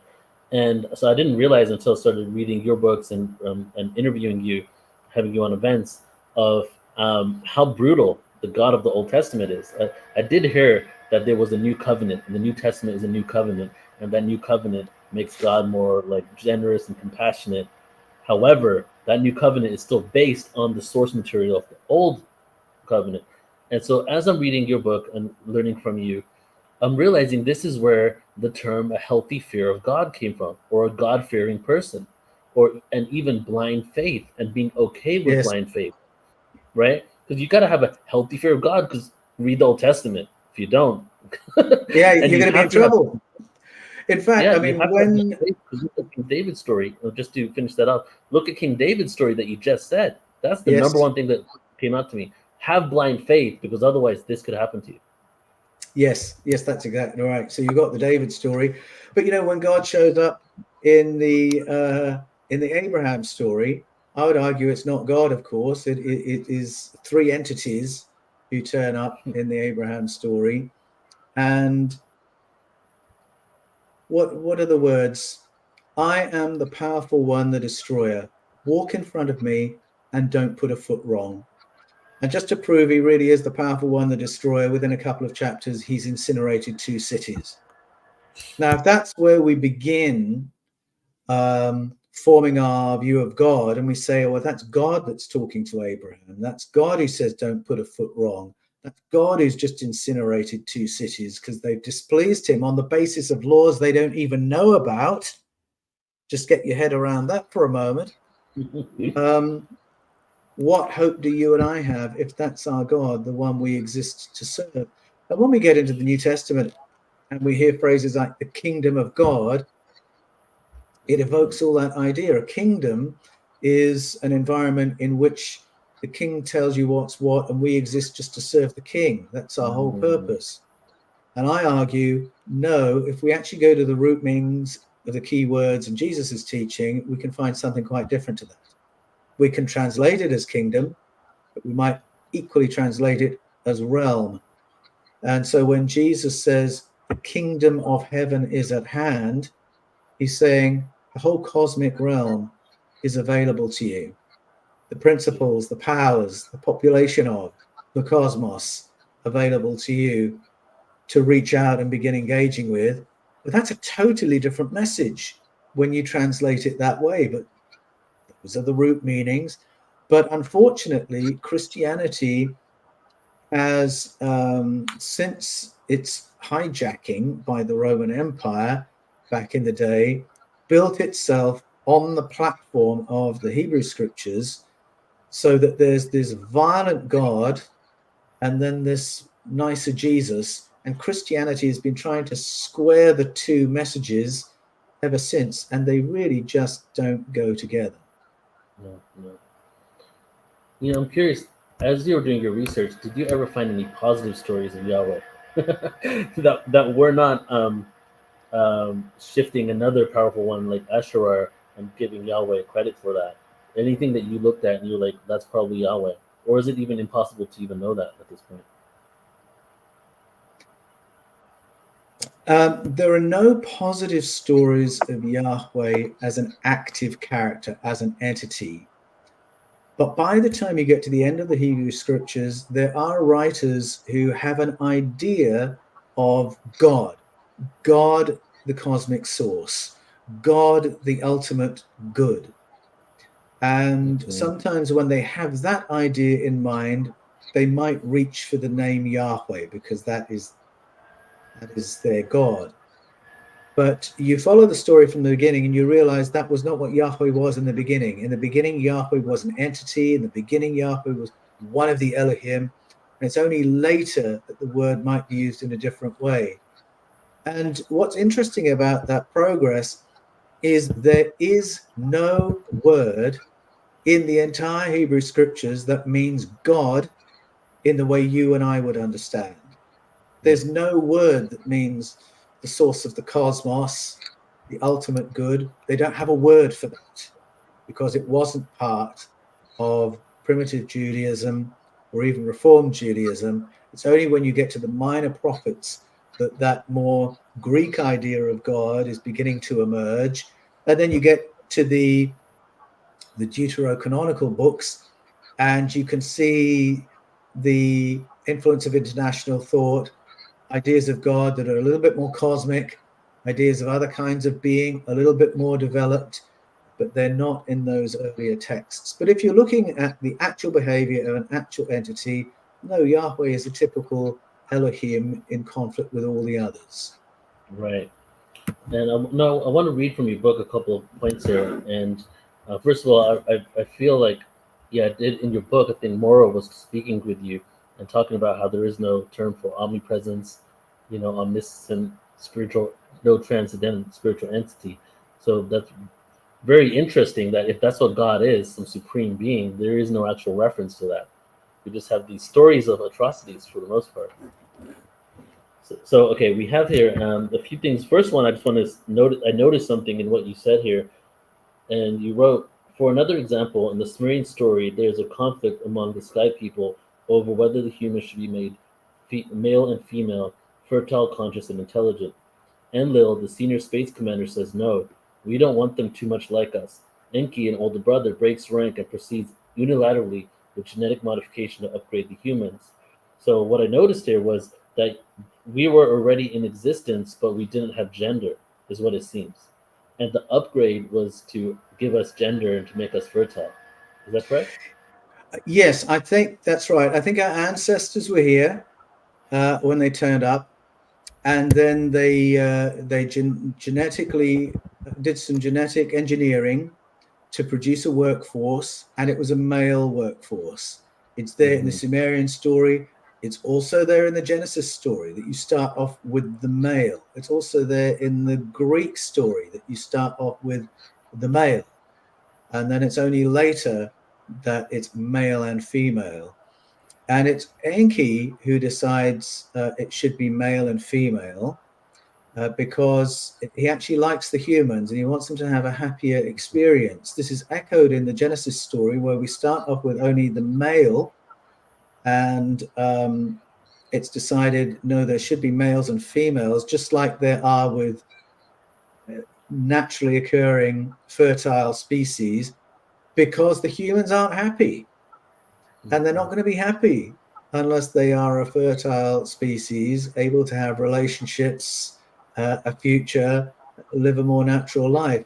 And so the female is cloned from the male, and then the story rolls on from there. And so you've got that echoed in all those stories, in the Greek, in the biblical, in the Sumerian. And those correlations are really odd when you think about it. It's an odd story to invent, unless it is actually based on the memory of something that happened. Right. And then it was diluted and distorted to make it that the woman came from the man and the man has power, supreme power over the woman. Whereas in this story, it seems like we needed a counterpart in order to have a fruitful and abundant life. And to be happy. And then you get into other story, and it's actually the woman who is the change agent for humanity. It's the woman who wants a more intelligent way of living and a more conscious way of living. And so you find that in the Nigerian story of Abasi and Atai, who are the powerful beings who live on an island in the sky, and they genetically engineer humanity, and they are really managed in an infantilizing way. But it's the female who learns how to farm. And he says, come on, man, we can make a go of it ourselves. We don't have to keep deferring to Abasi and Atai. We can build our own lives here. And the man is just amazed by the female's wisdom, who knows how to farm, which then echoes these other stories of Asherah or Mbabwana Warisa, if we follow the Zulu story, introducing farming.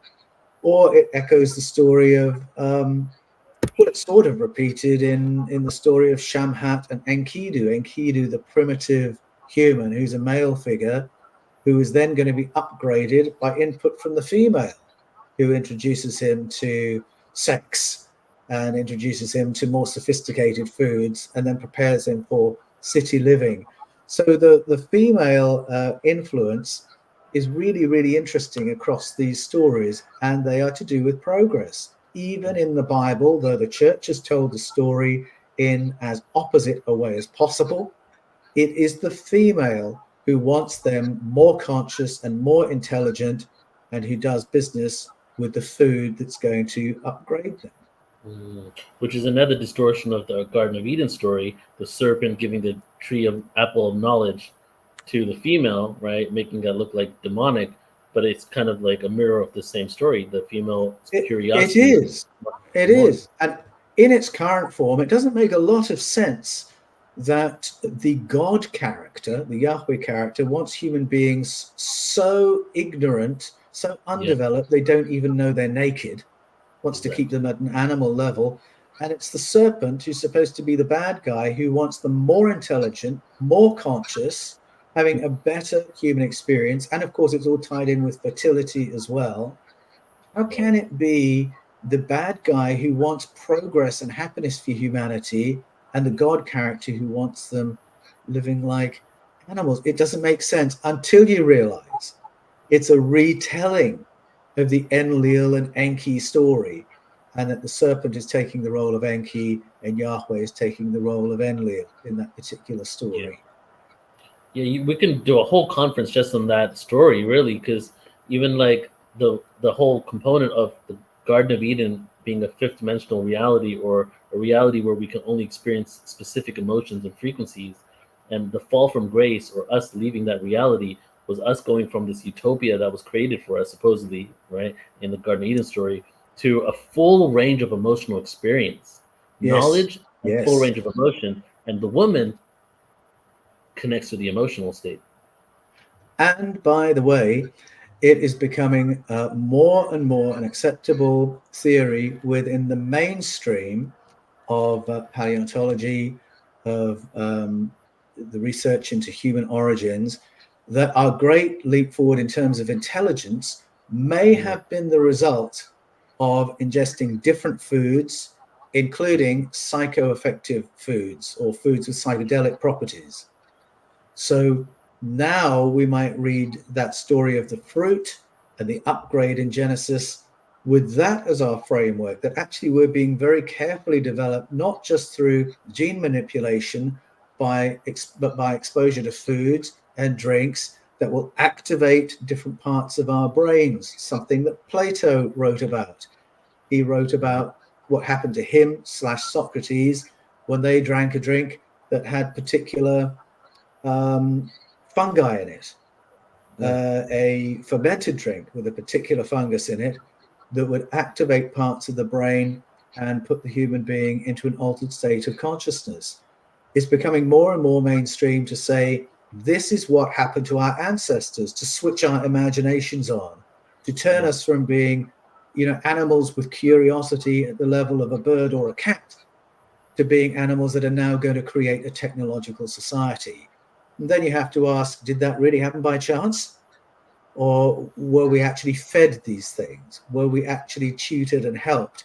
And ancestral story says we were tutored and helped. Right. And then when we look at the cannabis story of the Dogon, they literally say that cannabis came from Sirius, the different star system, the THC. There we are. And now we're back to those regions of space we mentioned before, the Pleiades, named all over the world as the place from which our ancient helpers came. Sirius gets lots of mentions too, a bit more mix in the story there. And then Orion gets a lot of mention too, a little less positive, a bit more mixed. But these seem to be the regions of space that cultures, from Australia to China, Africa, Europe, Northern Europe, they all speak of those parts of space India as well, and saying we had visitations from those places in the past. This is where our helpers came from. Those who colonized us came from there. And it became embedded into their thought systems about who we are.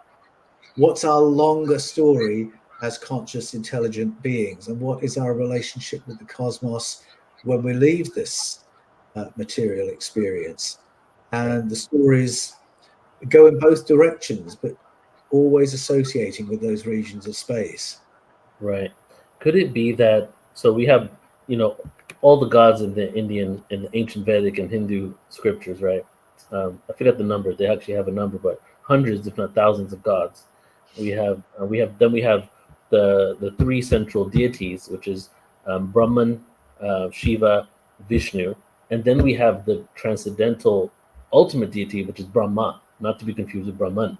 Okay, so the Trinity, we have the ultimate God source head, and then we have all these other beings, Indra, so many other ones. And at first, I was thinking, up until now, really, that these are all Anunnaki. But could all these beings, including Zeus and all these other beings from around the world, be powerful ones that maybe didn't all exist at the same time, but were all a part of Elohim, powerful ones from many different seedings of humanity, and possibly even ones that weren't even Homo sapien, different type of experimentations with humans? Yes, I think that's right. I think it really is a key to realize didn't all exist at the same time, as you say, and to realize that in all our narrative traditions from all around the world, we really are looking at a kaleidoscope of experiences that have been brought together in ancestral story. And these stories may be from different time periods. We may have stories of cosmic experiences where the forces involved have been personalized. And then we may have stories of other beings where our understanding of those beings has been divinized. So stories coming from different directions. And just because we're reading the stories of the gods or the Aesir or the kings, we shouldn't assume that everyone is the same kind of story and everyone is the same kind of entity. And I love the way Plato touches on this. It's either in Phaedo or in Timaeus and Critias, where he explains how he uses the word God. And he says, we have the stories of the gods, but I should clarify a god may be a planet that's been personified, or a god might be a flesh and bone being just like ourselves, only somewhat more advanced. And so Plato makes very clear he understands the canon of the stories of the gods is that kind of kaleidoscope. And we need to ask with each individual story, why was this written? What is this telling us about? Is this a memory? Is this a metaphor? Is this a flesh and bone creature? Is this an elemental experience that was had? Is this an experience in the solar system? And understand that all these different kinds of story might belong within a single tradition.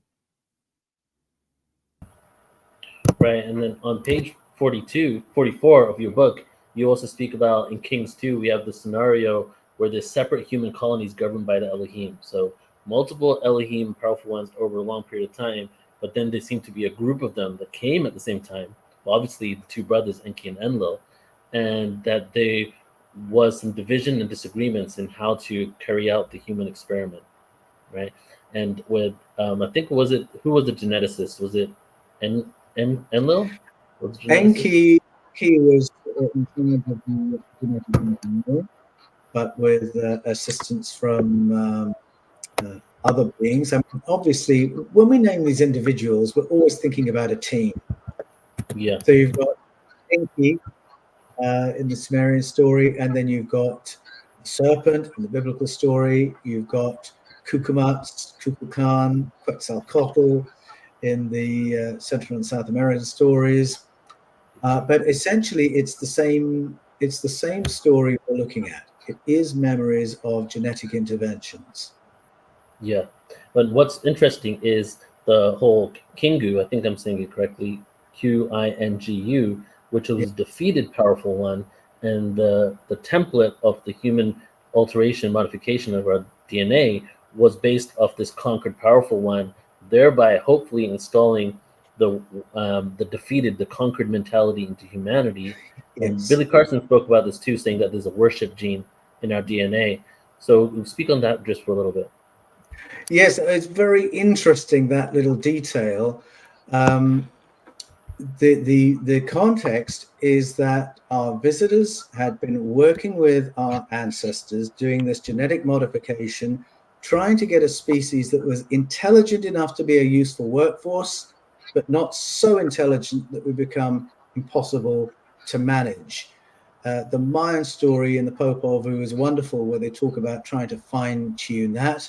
The Nigerian story of Abasi and Atai also talk about the problems of trying to fine-tune that.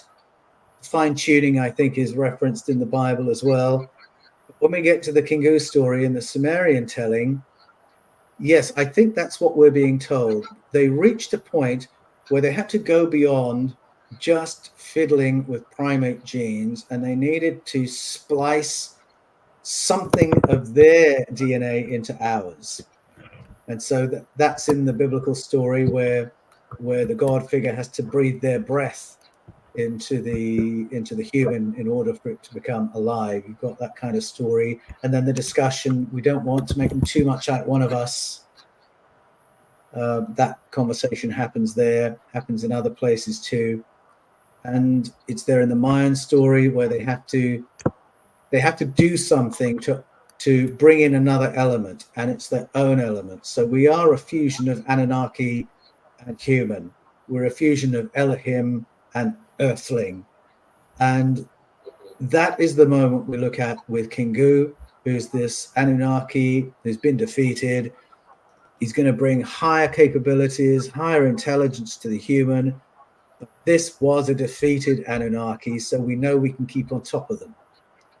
They won't be too much like the ruling caste if they get Kingu's blood and we splice that into what we're doing.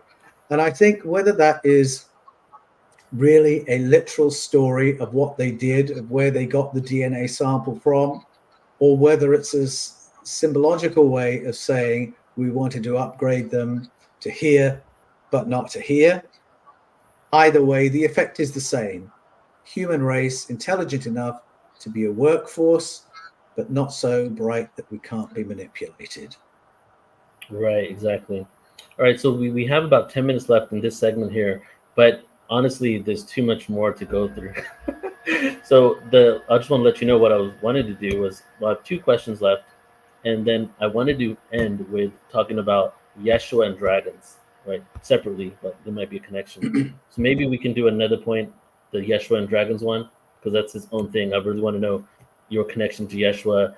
And for example, won't go into it now, but Yeshua meaning salvation from Yahweh to salvation from Yahweh salvation, Yes. and then Yeah. dragons, which is I think you said the next book is going to have more dragons, or the Invasion of Eden has more information. The Invasion of Eden has more dragons in it. Yeah. So are you open to that? Are you open to doing that another time? Yes, we can do that in the next 10 minutes. Okay. You think you can? Okay, let's do it. Let's see if we can get all of this. So first I want to speak about Saturn. Okay. So this is a story of I'll be as quick as possible explaining this, but the whole story of Israel and being a combination of Isis, Ra, Amen, and Elohim. Isis, because Isis was a deity of the Egyptians, and when the Jews were there, they were worshiping Isis. And when they went into the desert, Ra, Amen, because it was hot and they were dying, and the sun god. And then when they went to the land of the Phoenicians, the Canaanites in modern day Palestine area, they were worshiping Elohim. Isis, Ra, Amen, Elohim is Re, El, right? So that whole story that could be through those three deities created the foundation of that first state of Israel. But the god of the Elohim god was a Middle Eastern god that had supposedly migrated into the Phoenician lands. And this god was actually the god of Saturn. However, when they adopted the god of Saturn, because sun worshiping, the sun being the central god, even Jesus being the son of God, and it's all sun worshiping cults, it was almost like a powerful one disguising itself as the central sun of our solar system. So they're worshiping Elohim, the sun, the god of Saturn. However, it was disguising itself as the main god, which was the source of all energy in our solar system, and that the worship of Saturn was also why it was the Sabbath on Saturday rather than on Sunday. And then when Yeshua came about, one of the shifts that make me realize the Yeshua connection, segueing into that within this, is the re-worshipping of the god on Sunday, making it a sun worshipping god rather than a Saturn worshipping deity. Do you have anything to share on that? Wow. There are lots of layers to that question. That's what I said, And man. I Reading a think long time. you probably know more about the Saturn connection than I do, but I Mhm. certainly know that the role of Saturn in comparison with the role of the sun and the shifts around that are very much embedded into the stories that come out of South America. And I wonder if it goes back to what Plato is saying, that some of the gods are planets that we personified. I wonder if actually there is a memory that may precede everything we know about Homo sapiens of disturbances in the solar system itself.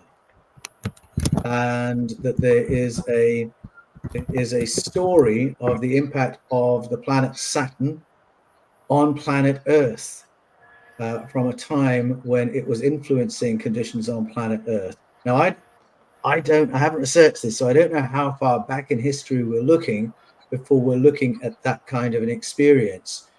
But that kind of suggestion that we're looking at cosmological experiences crops up in other parts of the world as well. So I'm curious about that. I'm curious about what you were saying about the cultic version of that story, that you've got a religious cult built around the veneration of Saturn, and then a religious cult built around the veneration of the sun. And you're right to say that there was a crossover between those cults in the emergence of Jesus. And when the Roman Empire got its hands on Christianity and decided it would adopt it and let it morph into the Imperial Department of Religion, what the empire did, and this was in particular the Emperor Constantine, was to fuse the Jesus tradition with the tradition that worshipped the sun. And so all the symbology of sun worship and Mithraism were imported into the symbology and ritual practice of imperial Christianity.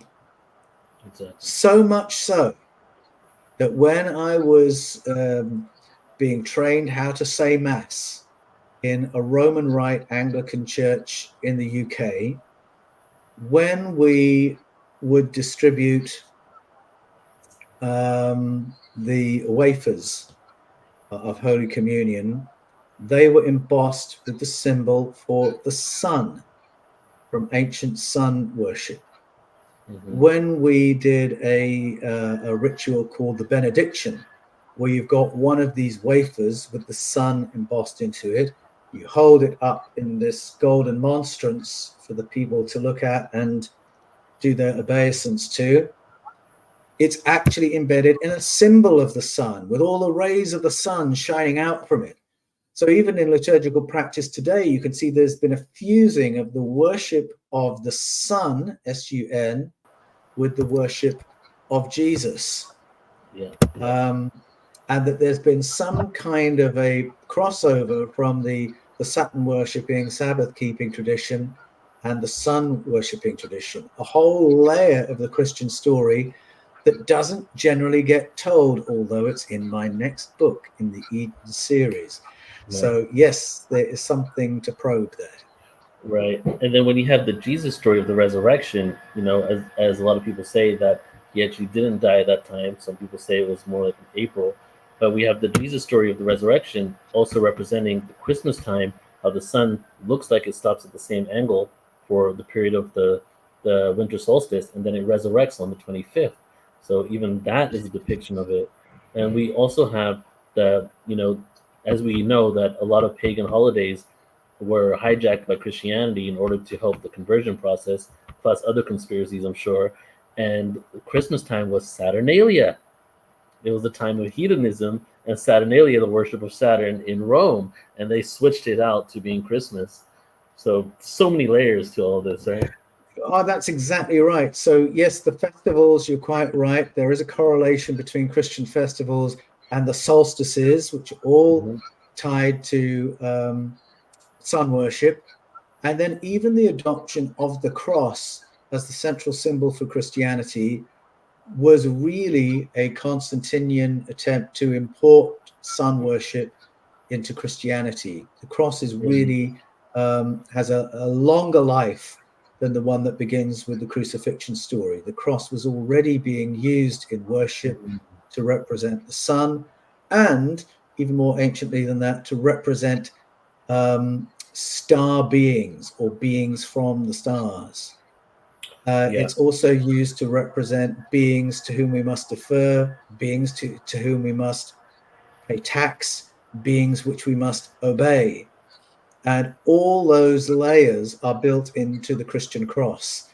The idea that we're perpetually in debt because of this cross. The idea that we're here to obey someone more powerful than us, embedded into the cross. And the worship of the sun, embedded in the cross. The stories of death and resurrection and the solstices, embedded in the cross. All associated with the cross before Jesus comes along and has his story attached to that symbol as well. But the early Christians didn't use the cross as their symbol. It was Constantine who brought it in, because really he was wanting to maintain patterns of spirituality and religion that predated his annexing of Christianity and enabled forms of religion to continue somewhat covertly within the symbological fabric of imperial Christianity. Really interesting. And that connects to how some scholars and researchers out there say that there's evidence to suggest that Jesus was never crucified, and that he actually went to Egypt afterwards, made his way to the south of France, had children, ended up in Glastonbury, England. There's all these stories about that. And some say that during Constantine's reign was when that story was created. Yeah, go ahead. Well, I don't think we can say that story was created under Constantine's reign, because we can date the familiar story quite easily earlier than that.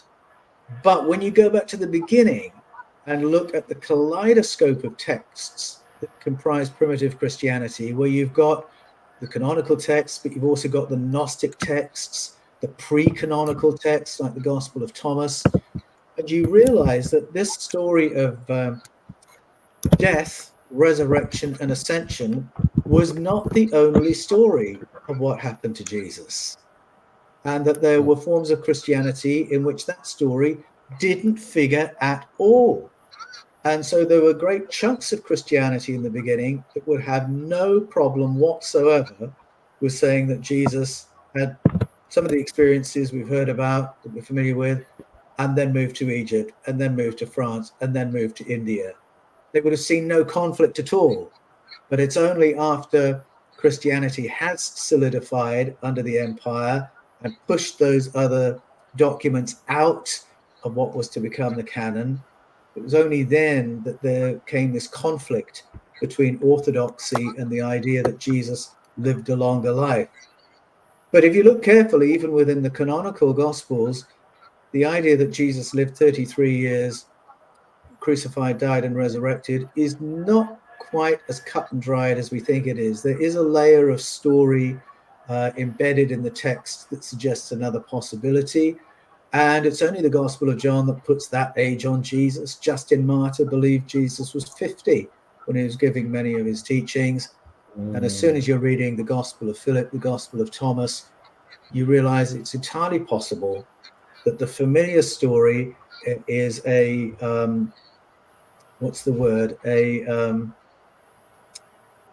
a story that's been created in reflection on Christian memory, rather than the diary entry of what happened day by day, week by week. And once you put it back within that kaleidoscope, I think we have to answer questions of why we take one narrative as being more credible than the other. If we're just looking at the earliest texts, there is no, physical proof to say the canonical version is correct and the Gospel of Thomas is wrong not to include it, or the Gospel of Luke is correct and Mark's Gospel was wrong not to include the Ascension story in its original form. How do you do that? I think it's far better to read the full library of texts available, as this is the spectrum of possibilities. Right, I agree. So I want to close out in about 7 minutes here, and there's a few things I want to go into, but I did want to read a part of your book. But just to close off the Saturn thing, just to throw in a piece of knowledge here for people tuning in, we have Saturn, and then we also have Satan, which was, I think, a name of Enki, which is close to Satan. And then we have Kronos, and which is also the father of time and the god of Saturn. We have Santa Claus. We have the father of time, which is Father Christmas, and what is Father Christmas able to do that no one else on the planet can do is slow down time in order to visit every child during Christmas time overnight. So that is a 5-second clip of like a 2-hour presentation on the connection to Christianity and the crossovers to Saturn, and the Saturn moon matrix and some sort of energy from Saturn assisting us in having this lower dimensional experience. However, the lower dimensional experience, because we have amnesia, has been left to people to think that it was our original sin. We did something wrong to be in this matrix, but it's almost like a gift of experience to us. Does that make sense? It does. I think what you just said is really an illustration that there are stories that human beings want to tell. And very often they will hijack another story and alter it so they can tell the story they wanted to tell. And Santa Claus is probably the simplest example to reach for. Parents want children to believe that there will be cosmic consequences of their good and bad behavior. Yeah. And so the story of Saint Nicholas of Myra gets hijacked and morphed so the parents can tell the story they really wanted to tell, which has nothing to do with the actual figure from Myra back in the 200s or whenever it was that he lived. Exactly. So I think that's a great example of redaction, we might say. Yeah. But the names, it really is intriguing. Very often the similarity of names is a bit of a white rabbit to follow if you want to know, where has this story come from? What story am I really telling? Yeah. So I'm going to read this, and we're not going to have you comment on it because we don't have that much time. But in the book, everybody, the Eden Conspiracy, you can not only read that part, and you can also read Paul's what he feels about what I'm about to say. And this right here is just like, I feel like just knocks the ball out of the ballpark of who Yahweh was. And then, as I love to do, we need to close out with the positive affirmations of what this means for our evolution. So we'll talk about Yeshua. We will skip dragons. Dragons will have to be a whole other time. And then we'll talk about the philosophy of what we've just discussed over these last 3 segments. And we'll do that all in 2 minutes. Okay. Just playing. All right. I will be to them like a lion. This is Yahweh speaking, guys. I will be to them like a lion. I will lurk by the road like a leopard. I will meet them as a bear, deprived of his cubs, and I will rip open their ribcage and eat them alive. I will devour them like a lion. Like a wild beast, I shall tear their bodies apart. I am Yahweh, your powerful one, ever since the land of Egypt. You are destroyed, Israel. I am your only help. I will be your king. There is no one out there to save you. So basically that is what Yahweh is saying, and it's kind of a master manipulator if you really think about it, and it also installs a healthy fear of God, that if you go against this deity, then this is what you're in for.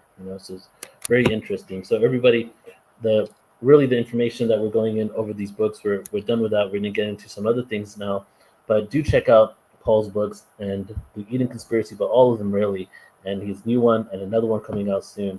So Paul, I'd love to know, when you started waking up to this information, did you ever start thinking that maybe Jesus never existed? Because you were starting to find that the original text of what you were learning that's the foundation of the New Testament, wasn't what you've been told.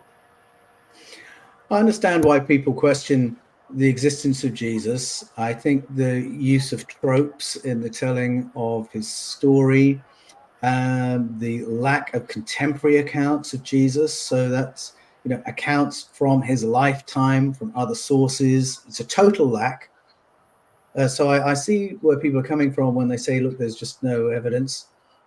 I believe there was a historic Jesus figure because you can track the distortion of his story so easily when you look at what the empire did with the story. The fact that they have to distort the figure of Jesus, distort what he looked like in their art, ignore whole portions of what he taught, even within the canonical gospels, tells you that the original Jesus was not very convenient to them. But the following is so strong, they had to distort that vision. So I find that evidence that there was an original Jesus. And that's my belief. I accept that it's an interesting question. I accept that the lack of physical evidence means we're not in the realm of proof, but that's where I would lean. And I think, yes, there was a great reframing of my understanding of Jesus as I got into the paleo-contact narratives of the Bible. And it threw up for me, well, how do I understand God in the light of a populated cosmos? How do I understand Jesus in the light of a rereading of the texts that he would appeal to in his teaching in the Gospels? And so my understanding of God and Jesus has changed. But for me, it's really opened up. And I still find Jesus a very credible figure. I find his teachings very credible.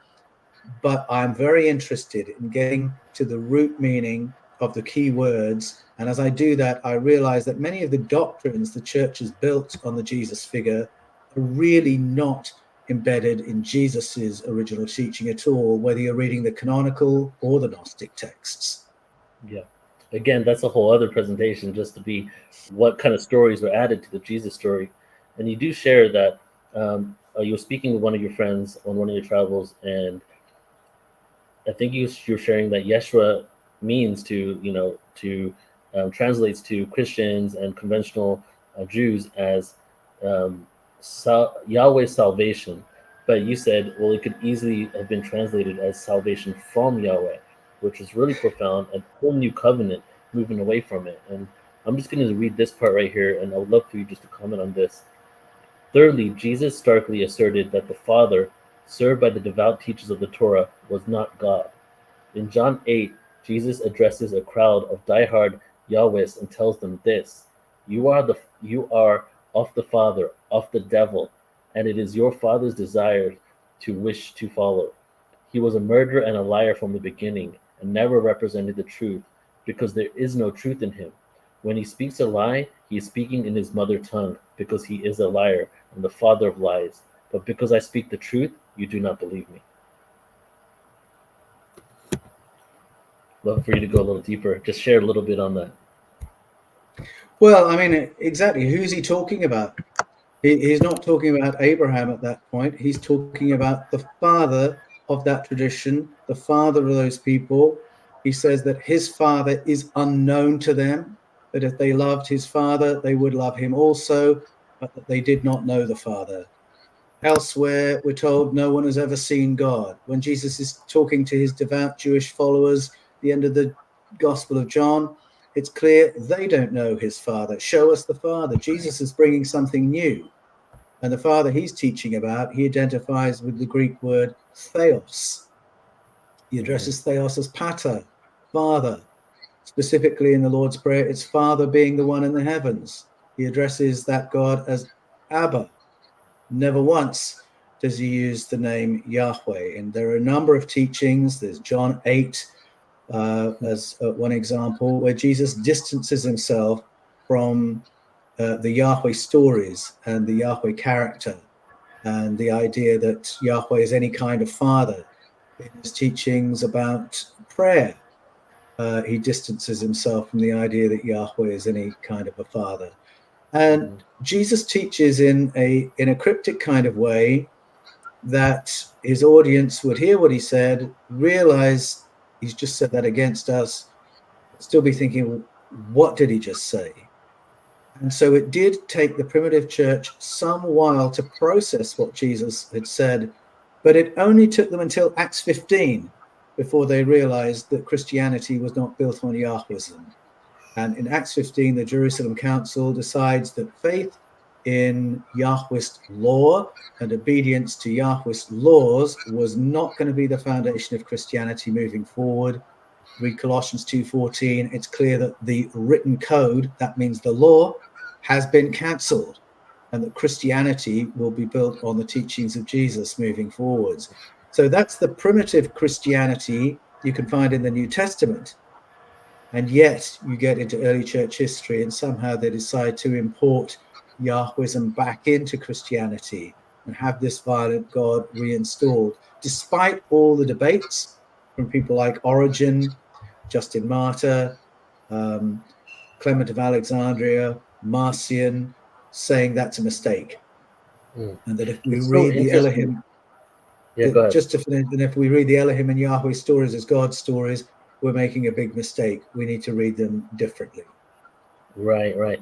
It's amazing to me how these stories like that have continued now. Yahweh's story, everything's changed, been redacted, things have been combined to it. But these could be stories that have huge components of it dating back thousands of years, 10,000 years, 100,000 years. It's like this same story really stayed with us in our culture and just continued to morph into different versions of itself. Right? It's just really interesting to observe. So now I'd love to, as we're closing out here, just a couple of questions about just modern day belief systems, ideology, and the challenges that people have into shifting them. And you were in this system. You were our archdeacon. You were in the church, and then you had this awakening that shifted out of it.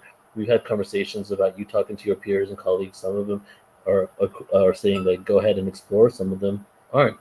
So why do you feel that people take the Bibles quite literally? You know, right now I'm watching on YouTube. It comes in my algorithm. This street preacher that goes around just like spewing all this Christian stuff at like pride parades and things like that. And I've been watching him, and I'm also thinking about you at the same time, because I'm thinking of like, whoa, he's saying all these things without actually looking at original translations of where this came from, and he's coming up with what God said without even seeing that this actually meant this comes from this area. So why do you think that people take things so literally on that element without realizing that over time words change, languages come about, translations occur, misinterpretations happen? Why are they willing to just look at it and then go out and preach it under the guise of love, but truly saying that you're not going to be saved without this, even though it doesn't take too much research or even knowledge and awareness to know that this could have changed over time? Let me go back to the original source. Well, there are lots of answers to that. I think this very defensive, anti-everybody else, fundamentalist way of reading the Bible, we can find some roots for that in the 1800s, when the church had to begin reacting to other authorities stepping forward as the sort of Ministry of Information for the general public. We had Charles Lyell publishing The Elements of Geology. We had Charles Darwin publishing On the Origins of Species. And how was the church going to respond to these new sciences? They responded by creating papal infallibility and the inerrancy of Scripture, so that there needed to be no more conversation. The only thing that could claim to be truth was in the Bible.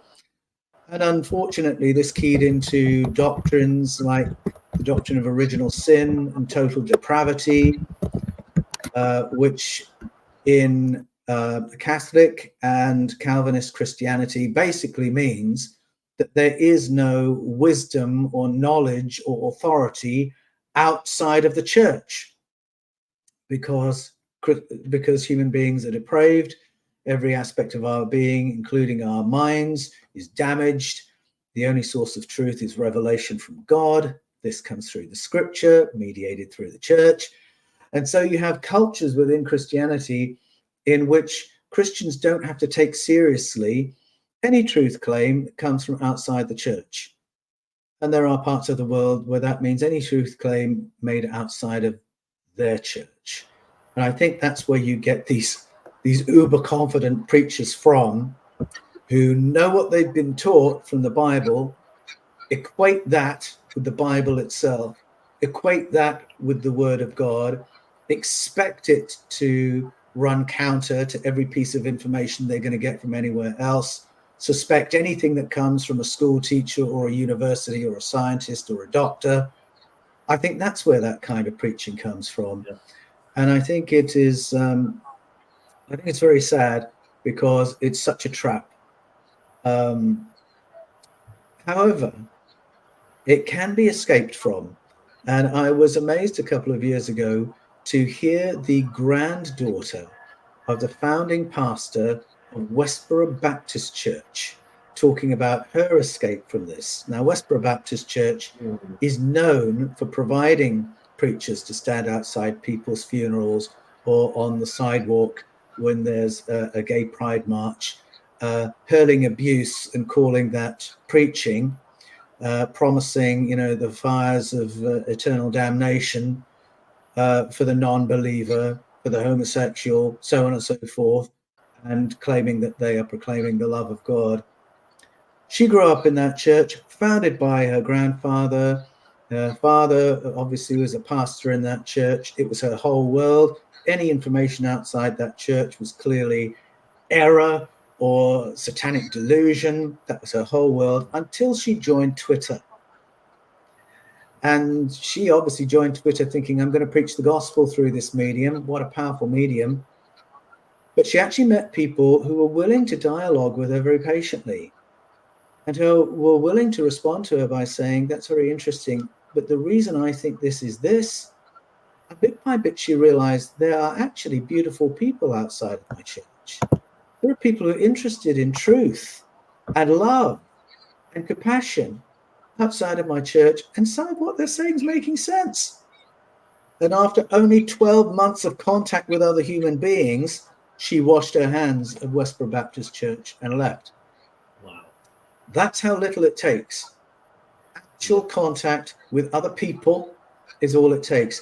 And I have messages in my inbox every week from people who are leaving cults, people who are leaving mainstream churches, people who are leaving Watchtower, and saying, I always had these questions, I wasn't allowed to ask them, and then I found you on The Fifth Kind, I found you on the Paul Wallace channel, I read Escaping from Eden, and all of a sudden it made me realize my questions were the right questions, and the answers I was being given really were as ridiculous as I thought they were, and it's given me courage to chart a different course.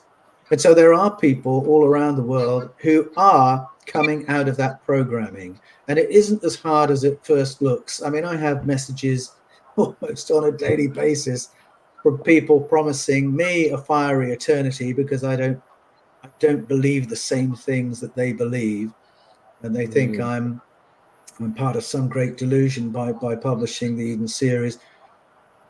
But I find that with 95% of people who engage with me in that furious way, if I get into a conversation with them and say, well, the reason I think that is this, I'm actually just seeking to go back to the meanings of the texts, translate them correctly, think through the implications. 95% of the time, we get into a positive conversation and they begin to realize there really is something else going on here worthy of their attention. It's only a very small percentage who cannot be shifted. And it really is just contact and respectful conversation that will help people move their thinking forwards.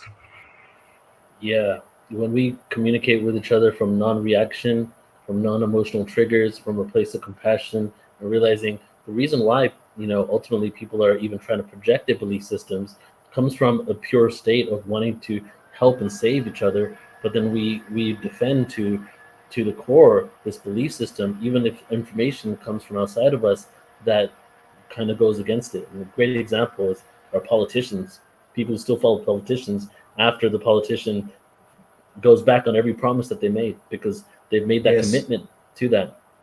Religion is very much the same way. So I love what you shared about that lady, because she came with an open heart, wanting to compassionately tell others, not trying to project or be like, you're off the devil, so I don't care what you say. And then other people, compassionately, non-reactory, decided to engage in a debate and discussion. Yes, And that's the way we grow, and this is the way truth comes out. exactly. Yeah, love it. So as we close, brother, I would love for you to share, what do you hope to get out of what you created? What do you hope to contribute to humanity with the books that you created? Where do you see us heading with not only this information? I mean, you're in the circuit where so much different content is coming out. What do you envision from this, and specifically from your angle, what you're providing the community? Well, firstly, I think freedom from the psychological damage of living in a world dominated by a violent God. And that's the feedback that I get from week to week. That's what people are deriving from my books. And I find that absolutely wonderful. I am equally delighted when I hear people saying, I've never taken Jesus or God seriously. Now I'm willing to engage because you've given me a different way of looking at them. People saying, I've never been interested in the Bible. Now I realize there's heaps of information in there that is deeply interesting. I'm going to get into it. So I love that outcome. For me, finding a different story of human origins um, leads inevitably to a different understanding of our own identity and capabilities. And so the idea that we can be more than we are, better than we are, more intelligent, more conscious, and that might reflect not just in being a better individual, but finding ways to build a better society, which is really what the Eden conspiracy leads to. That's exciting to me. And I share Plato's vision that when our world has been when our personal world has been transformed in an amazing way, we have to share that experience and we have to share that story because we want other people to be as inspired and elevated and energized and set free so that together we can find new forms of economy, new forms of politics, new ways of moving forward and making life better for one another. And we can do this relationally. And the more of us catch this vision, we can do it socially as well. And so it's the vision of a better human experience that really drives me. Yeah, that's beautiful, brother. I'm realizing, as you just shared right now, that not only are you helping people deprogram from this system that has been created and indoctrinated on God, religion, and all that, but even like I became atheist before I became spiritual. I was Hindu, atheist, spiritual, and that seems I get along so much better with atheist people than any religious person in the world. We have more in common, and it's because the philosophical conversations come from that, and I can see how a lot of people that I met that are atheists have left the church, left God because of these stories that seems like God is not a really good guy and is very vengeful. Yeah. And this doesn't really doesn't make your soul feel good, you know? And so what you're doing here is you're deprogramming that and making people realize there is a greater truth than this, and there's hints of it within these texts. But this truth right here is trying to keep us controlled and keep us as followers, and the greater truth comes from when we break free from that. And when we break free from that, God exists. You know what I'm saying? So I can see how you can bring people to that as well. And I agree with everything you're saying for this new world that we're creating. And I appreciate you so much. I've told you so many times, like I really, really, really respect you and admire everything you're doing and the way that you put it out there and your passion. And I just appreciate you being a friend, brother, and all the work you're doing. I'm excited to see what else is going to come from you. So thank you once again for the series. I think we did a good job. We went really deep. Thanks, Neil. It's always a pleasure. I love the platform you created, and we always have fascinating conversations together. So keep doing what you're Yeah. doing. Thank you, brother. All right. Take care. Bye, everybody. Bye. Thank you for tuning in. And portaltoascension.org is my website. You can check out Portal to Ascension there. All of our events. We have a lot going on. And youtube.com/Portal to Ascension for our YouTube channel. Many different programs there. Plus all 3 parts of this series. So thank you all for tuning in. This is Neil with Portal to Ascension. Over and out. Have a beautiful rest of your day. Bye-bye.